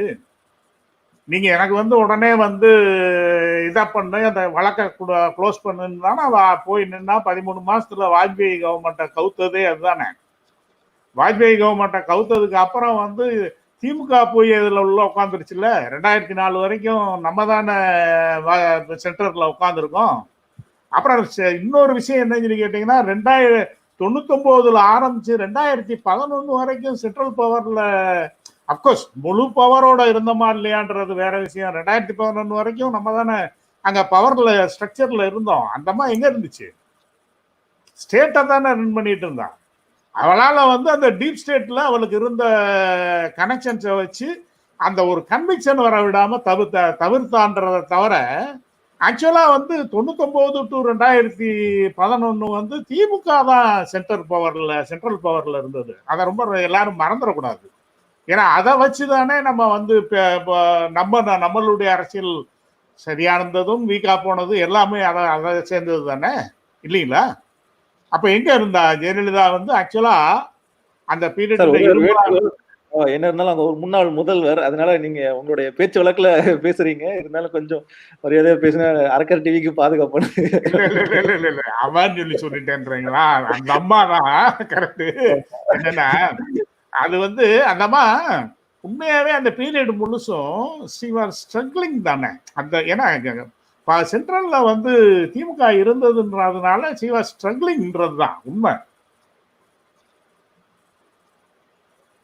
சரி சார். சார் பன்னீர் சார்ட்ட எனக்கு ஒரு கேள்வி இருக்கு. பொதுவா வந்து இந்த இரும்பு மனுஷி அப்படின்னு சொல்ற ஒரு பிம்பத்தினர் என்ன சொல்லுவாங்கன்னா, அம்மா இருக்க வரைக்கும் தமிழ்நாடு நல்லா இருந்தது, இப்ப இன்னைக்கு நாட்டுல என்ன பிரச்சனை இருந்தாலும் அம்மா மட்டும் இருந்திருந்தா இந்நேரம் என்ன எப்படி பண்ணிருப்பாங்க அப்படிங்கிற ஒரு பில்டப் இருக்கு. அதே மாதிரி வந்து அவங்க ஆஸ்பத்திரிக்கு போன பிறகு இல்ல இறந்த பிறகுதான் ஜிஎஸ்டி வந்ததா இருக்கட்டும், இல்ல நீட்டுக்கு கையெழுத்து போட்டதா இருக்கட்டும், உதய் மின் திட்டம் வந்ததா இருக்கட்டும், இது எல்லாமே ஏதோ அவங்க இருக்க வரைக்கும் வந்து அதிமுக வந்து ஒரு சுய இண்டிபெண்டா இருந்த மாதிரி, அவங்க போன பிறகு இபிஎஸ் ஓபிஎஸ் அவங்க மட்டும்தான் இப்ப மத்திய அரசோட கைப்பாட்ட மாதிரி இருக்கு.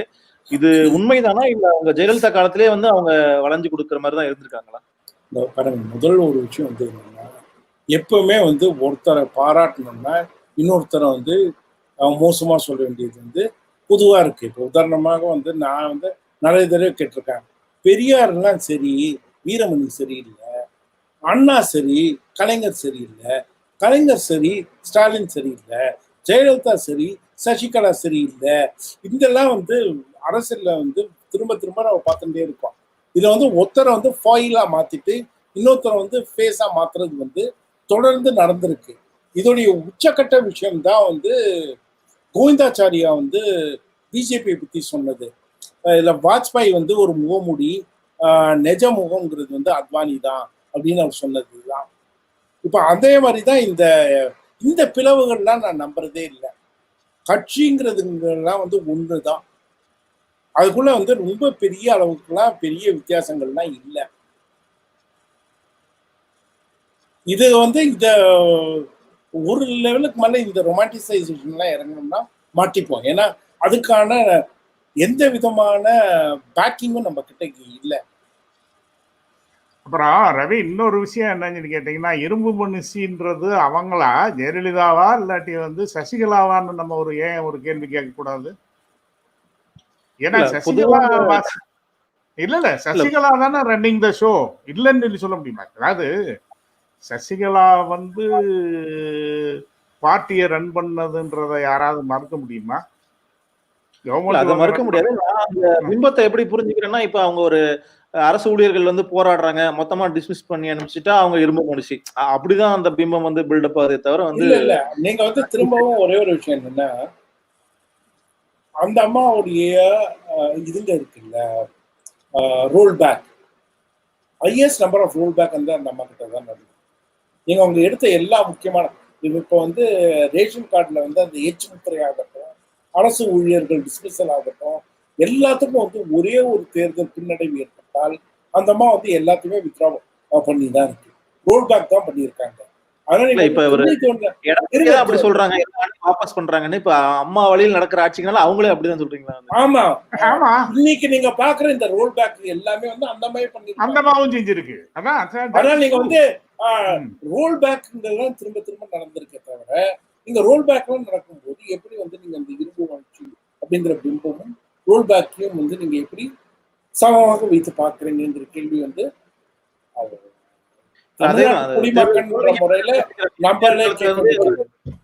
எம்ஜிஆர் காலத்துல கிரீமி லேயர் வந்து அந்த தேர்தல் தோல்விக்கு பிறகு மாத்திக்கிறாங்க. 2004 தேர்தல் தோல்விக்கு பிறகு அந்த ஆடு கோழி வெட்டக்கூடாதுங்கிற சட்டத்தை வந்து திருப்பி எடுத்துக்கிட்டாங்க. அந்த மாதிரி இந்த ரோல் பேக்ஸ் வந்து தொடர்ந்து விட முக்கியமானது சார். இந்து மத மாற்ற சட்டம் எல்லாம் வந்து இதை விட முக்கியமான ஒரு பொலிட்டிக்கல் பொசிஷன்.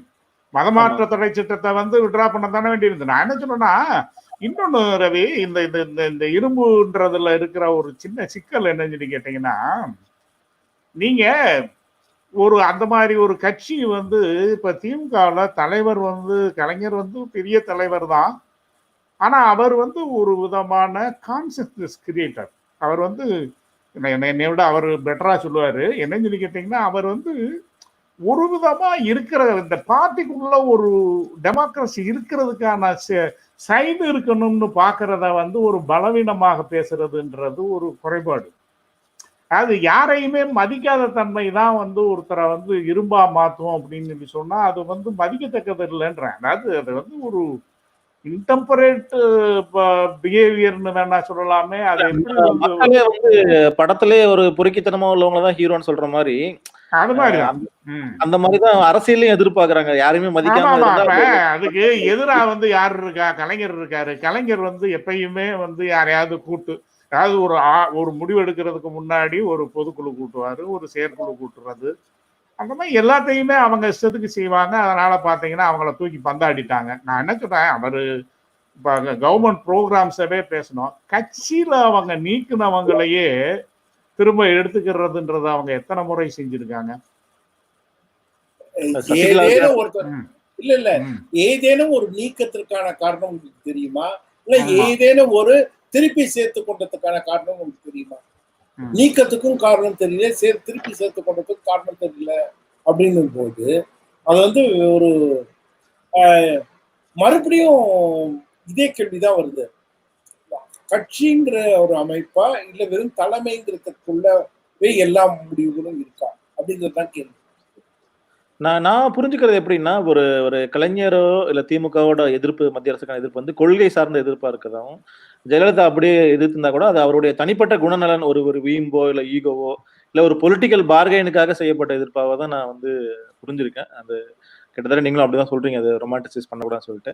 ஸோ 3வது காலகட்டம் எம்ஜிஆர் பார்த்து ஜெயலலிதா பார்த்து இபிஎஸ் ஓபிஎஸ் காலகட்டத்துக்கு நம்ம வர்றோம். கடந்த 4 ஆண்டுகள் நடக்குது, நம்ம பார்த்துட்டே இருக்கோம்.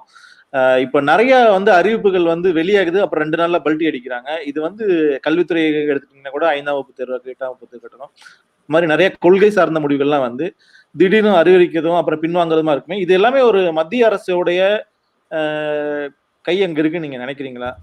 Who is running the government in Tamil Nadu actually? ரொம்ப சிம்பிள்ங்க.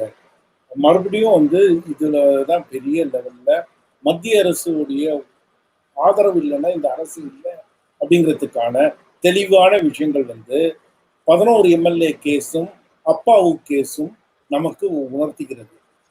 அப்பாவு கேஸ் மாதிரியான ஒரு விஷயத்தை எடுத்துங்க. ஹைகோர்ட் வந்து ஜட்மெண்ட் கொடுத்துருது, எண்ணி முடிச்சுட்டாங்க. எண்ணி முடிச்சுட்டு அந்த ரிசல்ட் ஏன் இன்னும் அனௌன்ஸ் பண்ண முடியாம இருக்கு?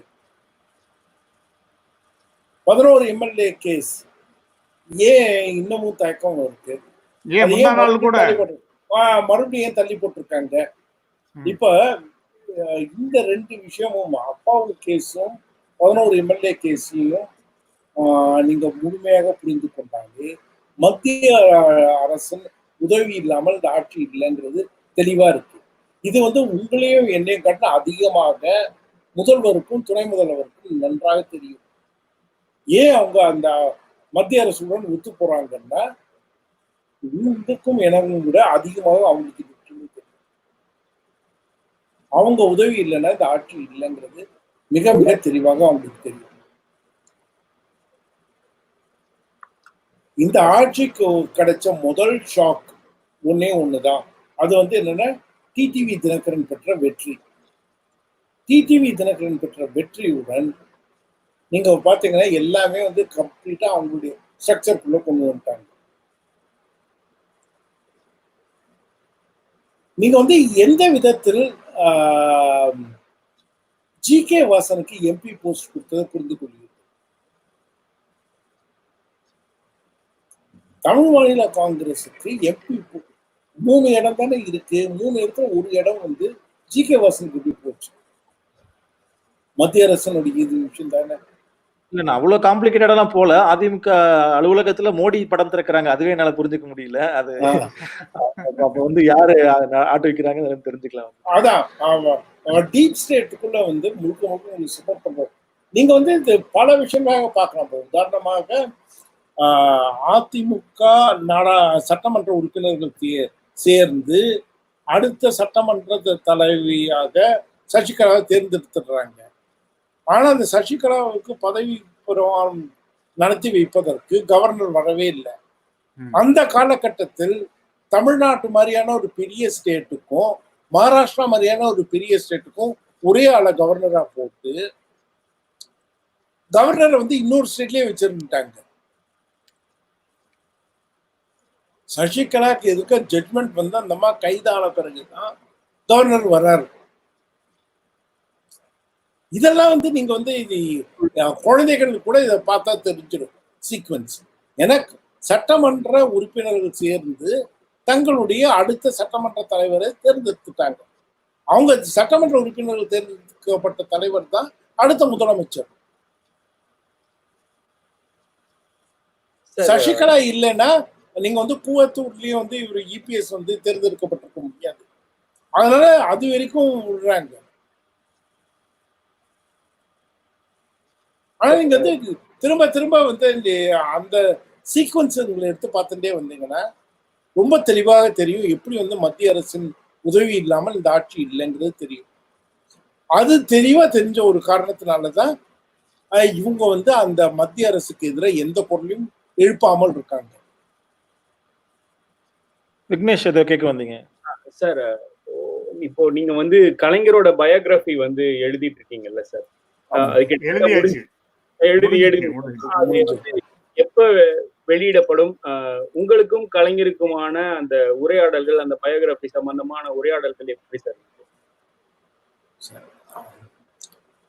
பல்வேறு பத்திரிகையாளர்களும் கலைஞரை வந்து தொடர்ந்து பார்த்துருக்கோங்க. கலைஞரை பார்க்கறது வந்து கஷ்டம் இல்லை பத்திரிகையாளர்களுக்கு. நீங்க அவரை சந்திக்கணும்னு சொன்ன மீட்டிங் கிடைச்சிடும். அதனால வந்து நீங்க ரெண்டாவது முக்கியமான விஷயங்கள் வந்து பல்வேறு விஷயங்களையும் அவர் கூட வந்து பேச முடியும். எனக்கு வந்து ரொம்ப ரொம்ப முக்கியமாகப்பட்டது வந்து இதுல இந்த பயோகிராஃபில வந்து ஒரிஜினல் டாக்குமெண்டேஷன், அதாவது கலைஞரால் கைப்பட எழுதி அல்லது அவர் பேசிய விஷயங்கள் அப்படிங்கிறது வந்து 2.5 லட்சம் பக்கங்கள் இருக்கு. அது வந்து நெஞ்சுக்கு நீதியாக இருக்கட்டும், கலைஞரின் சட்டமன்ற உரைகளாகட்டும், அவருடைய முரசொலி கடிதங்களாக இருக்கட்டும், இது எல்லாம் சேர்த்தீங்கன்னா 2.5 லட்சம் பக்கம். தமிழகத்துல வந்து கடைசியாக வந்த பிலாசபர் கிங்காக கலைஞரை தான் பார்க்கிறேன். தன்னுடைய அரசியலை பற்றி தானே சிந்தித்து அதற்கான வடிவங்களையும் அவரே கொடுத்துருக்காங்கிறது வந்து எனக்கு முக்கியமான ஒரு விஷயமா படுது. இன்ஃபேக்ட் தென்னகத்துடைய கடைசி பிலாசபர் கிங்கா இப்போ அவர் தான் இருக்காரு. அதுக்கப்புறம் யாரும் வரல. அது வந்து ரொம்ப முக்கியமான ஒரு விஷயமாக படுது. ரெண்டாவது மிக முக்கியமான விஷயங்கிறது வந்து ஸ்டேட் அப்படிங்கிறத வந்து மிக அருமையாக புரிந்து கொண்டிருக்காரு. அதை வந்து என்னன்னா, இப்ப நான் வந்து 2 கமிஷனை பத்தி பார்க்கிறேன். ஒண்ணு வந்து அவர் உருவாக்கின போலீஸ் கமிஷன், அது வந்து கோபாலசாமி ஐயங்கார் தான் தலைவராக போடுறாரு. இன்னொன்னு வந்து பிற்படுத்தப்பட்டவருக்கான கமிஷன், அது வந்து சட்டநாதன் தலைமையில இருக்கு. சட்டநாதன் தலைமையில இருக்கிற கமிஷனுக்கு வந்து ஒரு பேக்வர்ட் கிளாஸஸ் ஆளை போட்டு, போலீஸ் கமிஷனுக்கு வந்து ஒரு பிராமணரை போகும்போது இந்திய ஸ்டேட்டை வந்து எப்படி நெகோசியேட் பண்ணணுங்கிற ஒரு விஷயம் அவருக்கு தெரியுது. இது வந்து நான் வந்து ஒரு ஆக்சிடென்ட்டா பார்க்கல. போலீஸ் விஷயத்துக்கு வந்து மாற்றங்கள் ஏற்படும் போது அங்க மேலேருந்தே அந்த ஒரு மாற்றம் வந்து கொண்டு வர்றது நல்லது அப்படின்னு நினைக்கிறது வந்து ஸ்டேட்டை வந்து நெகோசியேட் பண்றதுக்கான ஒரு கலைஞருடைய அந்த நிகழ்ச்சி தன்மை இருந்ததுனாலதான் நீங்க வந்து அவர் வந்து 2 தடவை டிஸ்மிஸ் பண்ணப்பட்டிருக்காரு. அந்த நிகழ்ச்சி தன்மை அவருக்கு இல்லாமல் இருந்திருந்தால் 69 வந்தவர் 70ஆம் ஆண்டே டிஸ்மிஸ் பண்ணப்பட்டிருப்பார். அவருக்கு வந்து ஏதோ ஒரு விதத்துல இந்தியன் ஸ்டேட்டை வந்து எப்படி நெகோசியேட் பண்ணணும்னு தெரிஞ்சிருக்கு. அது வந்து ஒரு இன்டர்லாக்கிங் பப்ளிக்கா அவர் பண்றாரு. இப்போ உதாரணமாக 69 ஆட்சிக்கு வந்த உடனே டெல்லிக்கு போகும்போது மத்திய அரசு எப்படி செயல்படுதுங்கிறது அறிந்து கொள்வதற்கு ஜெகஜீவன் ராமின் உதவியை அவர் நாடுகிறார். காரணம், நீங்க வந்து இது வந்து நெஞ்சுக்கு நீதியில இருக்கும். அவருக்கும் அப்போதைய நிதியமைச்சராக இருந்த மொராஜிக்கும் இருந்த அந்த உரையாடல் வந்து ரொம்ப கோல்டா இருக்கு. இந்த கோல்டு உரையாடலுடன் எப்படி இந்த மத்திய அரசுடன் நெகோசியேட் பண்ண முடியும்னு தெரியாத போது இதை நெகோசியேட் பண்றதுக்கான இடத்தை உருவாக்குவதற்கு ஜெயஜீவன் ராமை போய் அவர் சந்தித்து பேசுவது வந்து தன்னுடைய இதுல அவர் பதிவு செஞ்சிருக்கார். அது வந்து ரொம்ப முக்கியமான ஒரு விஷயம். இது வந்து என்னன்னா, ஹவு டு நெகோசியேட் ஸ்டேட் அப்படிங்கிறதுல வந்து அவர் வந்து மிக முக்கியமான ஒரு குரலாகவும் ஆளுமையாகவும் மாறி இருக்கிறார்ன்றது வந்து நாம் ஞாபகத்தில் வைத்துக் கொள்ளணும். இன்ஃபேக்ட் தமிழ்நாட்டுடைய பியூரோக்ரஸியின் சீட்டா இருக்கக்கூடிய எழிலகத்துல ஜெகஜீவன் ராமுக்கு வந்து ஒரு சிலை இருக்கு. பீகாருக்கு வெளியில ஜெகஜீவன் ராமுக்கான அரசு பில்டிங்ல இருக்கிற ஒரு சிலையாக நான் ஜெகஜீவன் ராம் சிலையை தமிழகத்துல தான் பார்க்கிறேன். இது வந்து மிக முக்கியமான ஒரு விஷயம், நம்ம மறக்கக்கூடாது. ரெண்டாவது,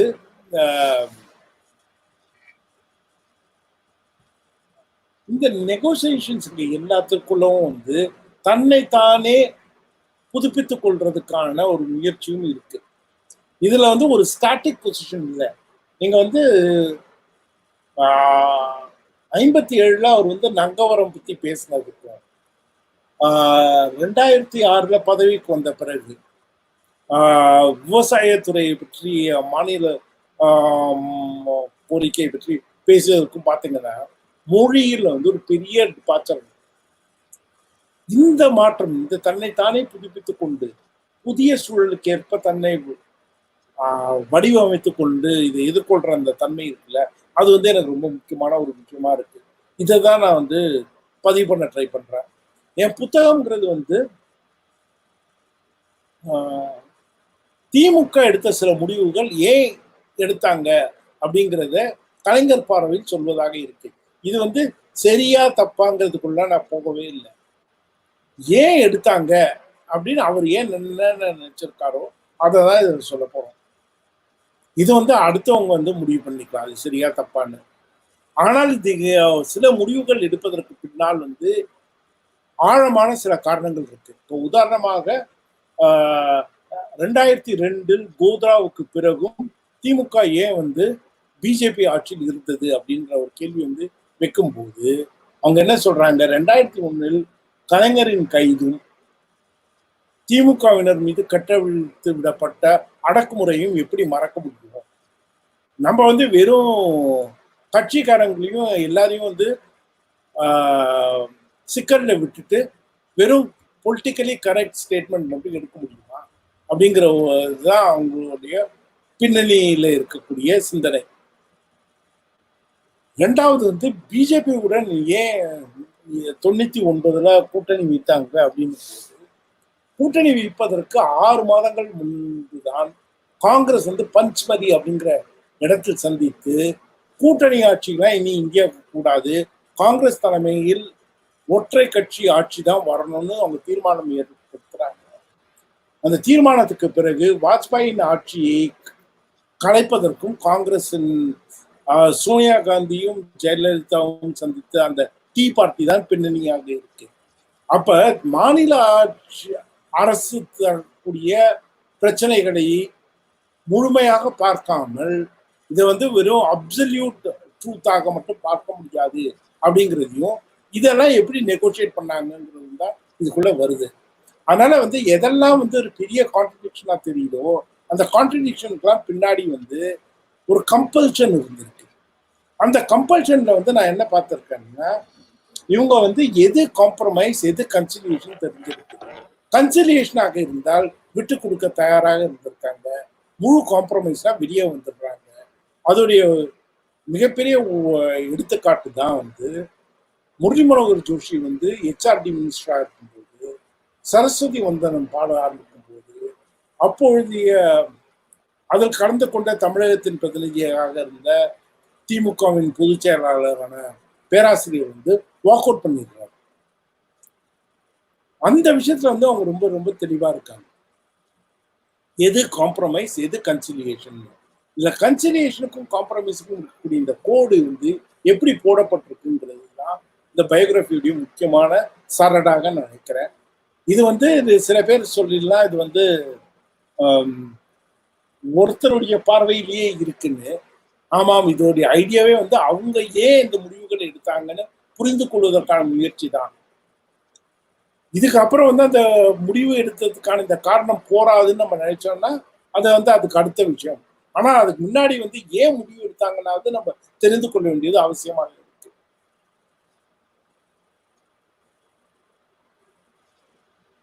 அதான் சார். விக்னேஷ் இருக்கீங்களா? நன்றி சார், ரொம்ப நன்றி. எப்போ வரும் சார் புக்? எப்போ வரும் சார்? அடுத்த வருடம்குள்ள வந்துருங்க. மகிழ்ச்சி சார், அவளுடன் காத்திருக்கோம் பாக்குறதுக்கு. கிட்டத்தட்ட 2 மணி நேரம் பேசிட்டு இருக்கோம். 2 சிறிய கேள்விகளோட முடிச்சிடலாம்னு நினைக்கிறேன் நான் வந்துட்டு. உங்களுடைய பார்வையில வந்து எம்ஜிஆர் காலம், ஜெயலலிதா காலம், இப்போ உள்ள இபிஎஸ் ஓபிஎஸ் காலத்துல வித்தின் ஏடிஎம்கே ரூல்ஸ் இந்த 3 ஆட்சிகள்ல எது கொஞ்சம் பரவாயில்ல அப்படின்னு நினைக்கிறீங்க? நீங்க எது நினைக்கிறீங்க? வந்து 3 பேத்துக்குள்ள யார் பரவாயில்ல? நீங்க வந்து 80, 84 ஆட்சியில் எப்பெல்லாம் வந்து சபாநாயகருக்குன்னு ஒரு இடம் இருக்கோ அந்த ஆட்சி வந்து ரொம்ப மோசமான ஆட்சி இல்லை. நீங்க வந்து இப்ப ராஜாராம் சபாநாயகர் இருந்த காலகட்டம் இருக்குங்க, அதான் அதிமுக வந்து ஏற்றுக்கொள்ளக்கூடிய ஒரு ஆட்சி. நீங்க வந்து இப்ப பிடிஆர் சபாநாயகராக இருந்ததோ ராஜாராம் சபாநாயகராக இருந்த காலகட்டமோ எல்லாம் வந்து ஒரு நல்ல ஆட்சி. இந்த ஆட்சிக்கான அளவுகோல் இருக்குல்ல, அது வந்து ஜனநாயகத்தின் மிகப்பெரிய வெளிப்பாடான சட்டமன்றம் எப்படி செயல்படுதுங்கிறதுல தான் பார்க்க முடியும். சட்டமன்றத்தில் சபாநாயகர் சுயமாக செயல்படக்கூடியவராக இருந்திருக்கிறாராங்கிறது தான். நீங்க அதுக்கேற்ற மாதிரியான நீங்க பிஹெச் பாண்டியன் எனக்கு ஸ்கையை இப்ப வரும் சொல்லிடுறாரு. ராஜாராம் இந்த கால இது எனக்கு ஸ்கையை இப்போ வந்து பிஹெச் பாண்டியன். பிஹெச் பாண்டியன் வந்து ஸ்கையை பவர்ல இருந்து வந்த பல்வேறு ரெசிடியூஸ் தான் பின்னாடி வந்த ஏடிஎம்கே உடைய எல்லா ஸ்பீக்கர் ஸ்விட்சிங்களாக மாறுது. அதனால நீங்க இப்ப எம்ஜிஆருடைய ஆட்சியில் அந்த ராஜாராம் ஸ்பீக்கராக இருந்த அந்த 4 வருடங்கள் 80 84 அதுதான் ஜனநாயகத்துக்கு பெரிய அளவில் ஊறு விளைவிக்கக்கூடிய ஒரு ஆட்சி இல்லை என்று நாம் கொள்ளலாம். மீதி எல்லா ஆட்சியும் ஏதோ ஒரு விதத்துல ஜனநாயகத்துக்கான ஒரு அடி விழுந்திருக்கு. சிறப்பு சார். நீங்க அதுக்கு சொன்ன காரணம் ரொம்ப நுணுக்கமான காரணம், யோசிக்க வேண்டிய காரணம். ரொம்ப நல்ல பதில், நன்றி. கடைசி கேள்வி இப்போ அடுத்த ஆண்டு சசிகலா சிறையில இருந்து வந்துருவாங்க. இப்போ சசிகலா ஆர்கானிக்கா ஓரளவுக்கு கட்சியில அடிமட்டம் வரைக்கும் செல்வாக்கு கொள்ளக்கூடியவராக இருந்தனால சென்டர் அவங்களை விரும்பலன்னு சொன்னீங்க. இபிஎஸ் ஓபிஎஸ் விரும்பினாங்கன்னு சொல்றீங்க. இப்ப அடுத்து தமிழகத்தின் போக்கில் அதிமுகவின் போக்கு எப்படி போகும்? இந்த டீப் ஸ்டேட் என்ன மாதிரியான ஒரு ஈக்குவேஷன் தமிழ்நாட்டில் இருக்கிறத விரும்பும் அப்படின்னு நீங்க நினைக்கிறீங்க? இது இப்ப ஒரு முன்பு எப்பொழுதும் இல்லாத அளவுக்கு ஒரு ஹெவி சென்ட்ரலைசேஷன் நடந்து போச்சு. இந்த சென்ட்ரலைசேஷன்ல கூட இன்னொரு பெரிய பிரச்சனை என்னன்னா, இந்த COVID-19 ஒரு பொருளாதார ரீதியா ஒரு பெரிய பின்னடைவை கொடுத்திருக்கு. இவ்வளவு பெரிய பொருளாதார ரீதியான பின்னடைவு கொடுத்திருக்கு. திமுக அதிமுக 2 ஆட்சிக்குள்ளவும் இருக்கக்கூடிய பார்வை என்பது ஏதோ ஒரு விதத்துல அரசு எந்திரத்தை ஒரு என்னேபிளராக பயன்படுத்திக் கொள்ளலாம்ங்கிறது தான். இந்த அரசு எந்திரத்தையே என்னேபிளராக பயன்படுத்தக்கூடிய அளவுக்கு அது கூட இப்ப வல்லமை இருக்காங்கிற ஒரு கேள்வி இருக்கு. இப்ப எவ்வளவு பணம் இல்லை தமிழ்நாட்டுலன்னு நமக்கு தெரியல. கடைசி டிரான்ஸ்பர் என்னைக்கு வந்ததுன்னு தெரியல. ஜிஎஸ்டி வந்ததுக்கு அப்புறம் அதுவே விழுந்திருக்கு. பொதுவா இந்த ரெவன்யூ எல்லாம் விழுந்ததுக்கு பிறகு இப்ப இந்த பொருளாதார ரீதியாக என்ன பின்னடைவு ஏற்படும்ன்றத புரிந்து கொண்டால்தான். ஏன்னா 2020-21 தேர்தல் ஹெவி சென்ட்ரலைசேஷனுக்கு அப்புறம் நடைபெறக்கூடிய முதல் தேர்தல். நீங்க ஆர்டிகல் 378 அப்ராகேட் பண்ணதுக்கு பிறகு நடைபெறக்கூடிய முதல் தேர்தல். இப்ப தமிழ் தொலைக்காட்சிகளிலும் விவாதங்களையும் பார்த்தேன். இந்த சைனா இஷ்யூ லடாக்ல வரும்போது யாருமே இதுக்கு பின்னாடி ஆர்டிகல் 370 அப்ராகேட் இருக்குங்கிறதே வரமாட்டேங்குது. இது ஏதோ வெறும் ஐசோலேட்டடா பார்க்கிறோம்.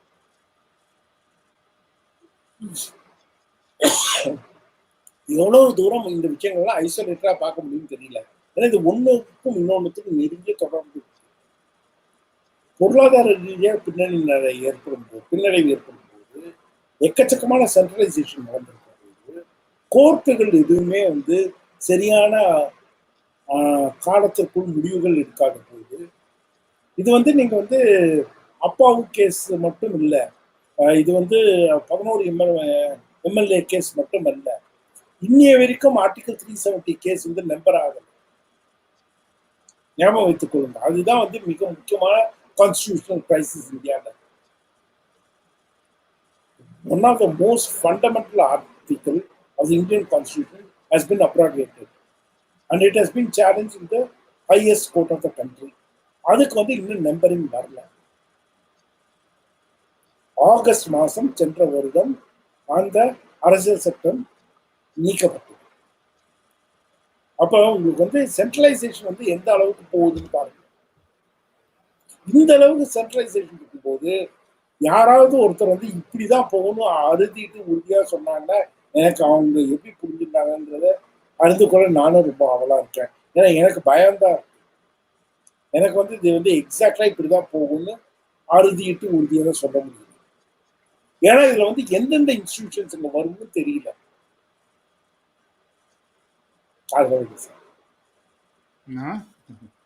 இல்ல அது உண்மையாவே அவர் சொன்னதோட ஒரே ஒரு சேர்த்து, இந்த ராஜ்யசபால வேற அவங்களுக்கு மெஜாரிட்டி வர்ற மாதிரி ஒரு சுச்சுவேஷன் இருக்கு. இந்த வர்ற எலெக்ஷன்ல வந்து ராஜ்யசபாவிலையும் மெஜாரிட்டி வந்ததுன்னா அவங்க இன்னும் என்னெல்லாம் பண்ண போறாங்க அந்த எலெக்ஷனுக்கு முன்னாடி அப்படின்றது நம்மளுக்கு ஒண்ணுமே தெரியல. இல்ல அதான் பன்னீர்செல்வம் சார் சொல்றது வந்து எனக்கு ஒரு அச்சத்தை வெளிப்படுத்துவது மாதிரி இருக்கு. எங்க போய் முடியுமோன்னு தெரியலன்னு சொல்ற மாதிரி ஒரு அச்சத்தை வெளிப்படுத்துது. அதேதான் நானும் சொல்றேன். இன்னும் மெஜாரிட்டி கிடைக்கும் போது அவங்க எங்க கொண்டு போய் நிறுத்துவாங்க இந்த தேர்தலுக்கு அப்படின்றதெல்லாம் ரொம்ப யோசிச்சுதான். அந்த டைம்ல தான் சசிகலா வந்தா நடக்குமா, அவங்களே இது எதுக்குடா வம்புன்னு சொல்லிடலாம் இல்லையா, என்ன தெரியல. உண்மையாவே ஒரு ஒரு இதாதான் ஒரு சூழ்நிலை தான் வந்துட்டேன். ஆமா ஆமா நிச்சயமா. சரி சார், கிட்டத்தட்ட ஒரு 2 மணி நேரமா நம்மளோட இணைந்து பேசுனீங்க. மிக்க மகிழ்ச்சி. இன்னொரு நிகழ்ச்சியில நம்ம சந்திப்போம். நன்றி. நன்றி. நன்றி.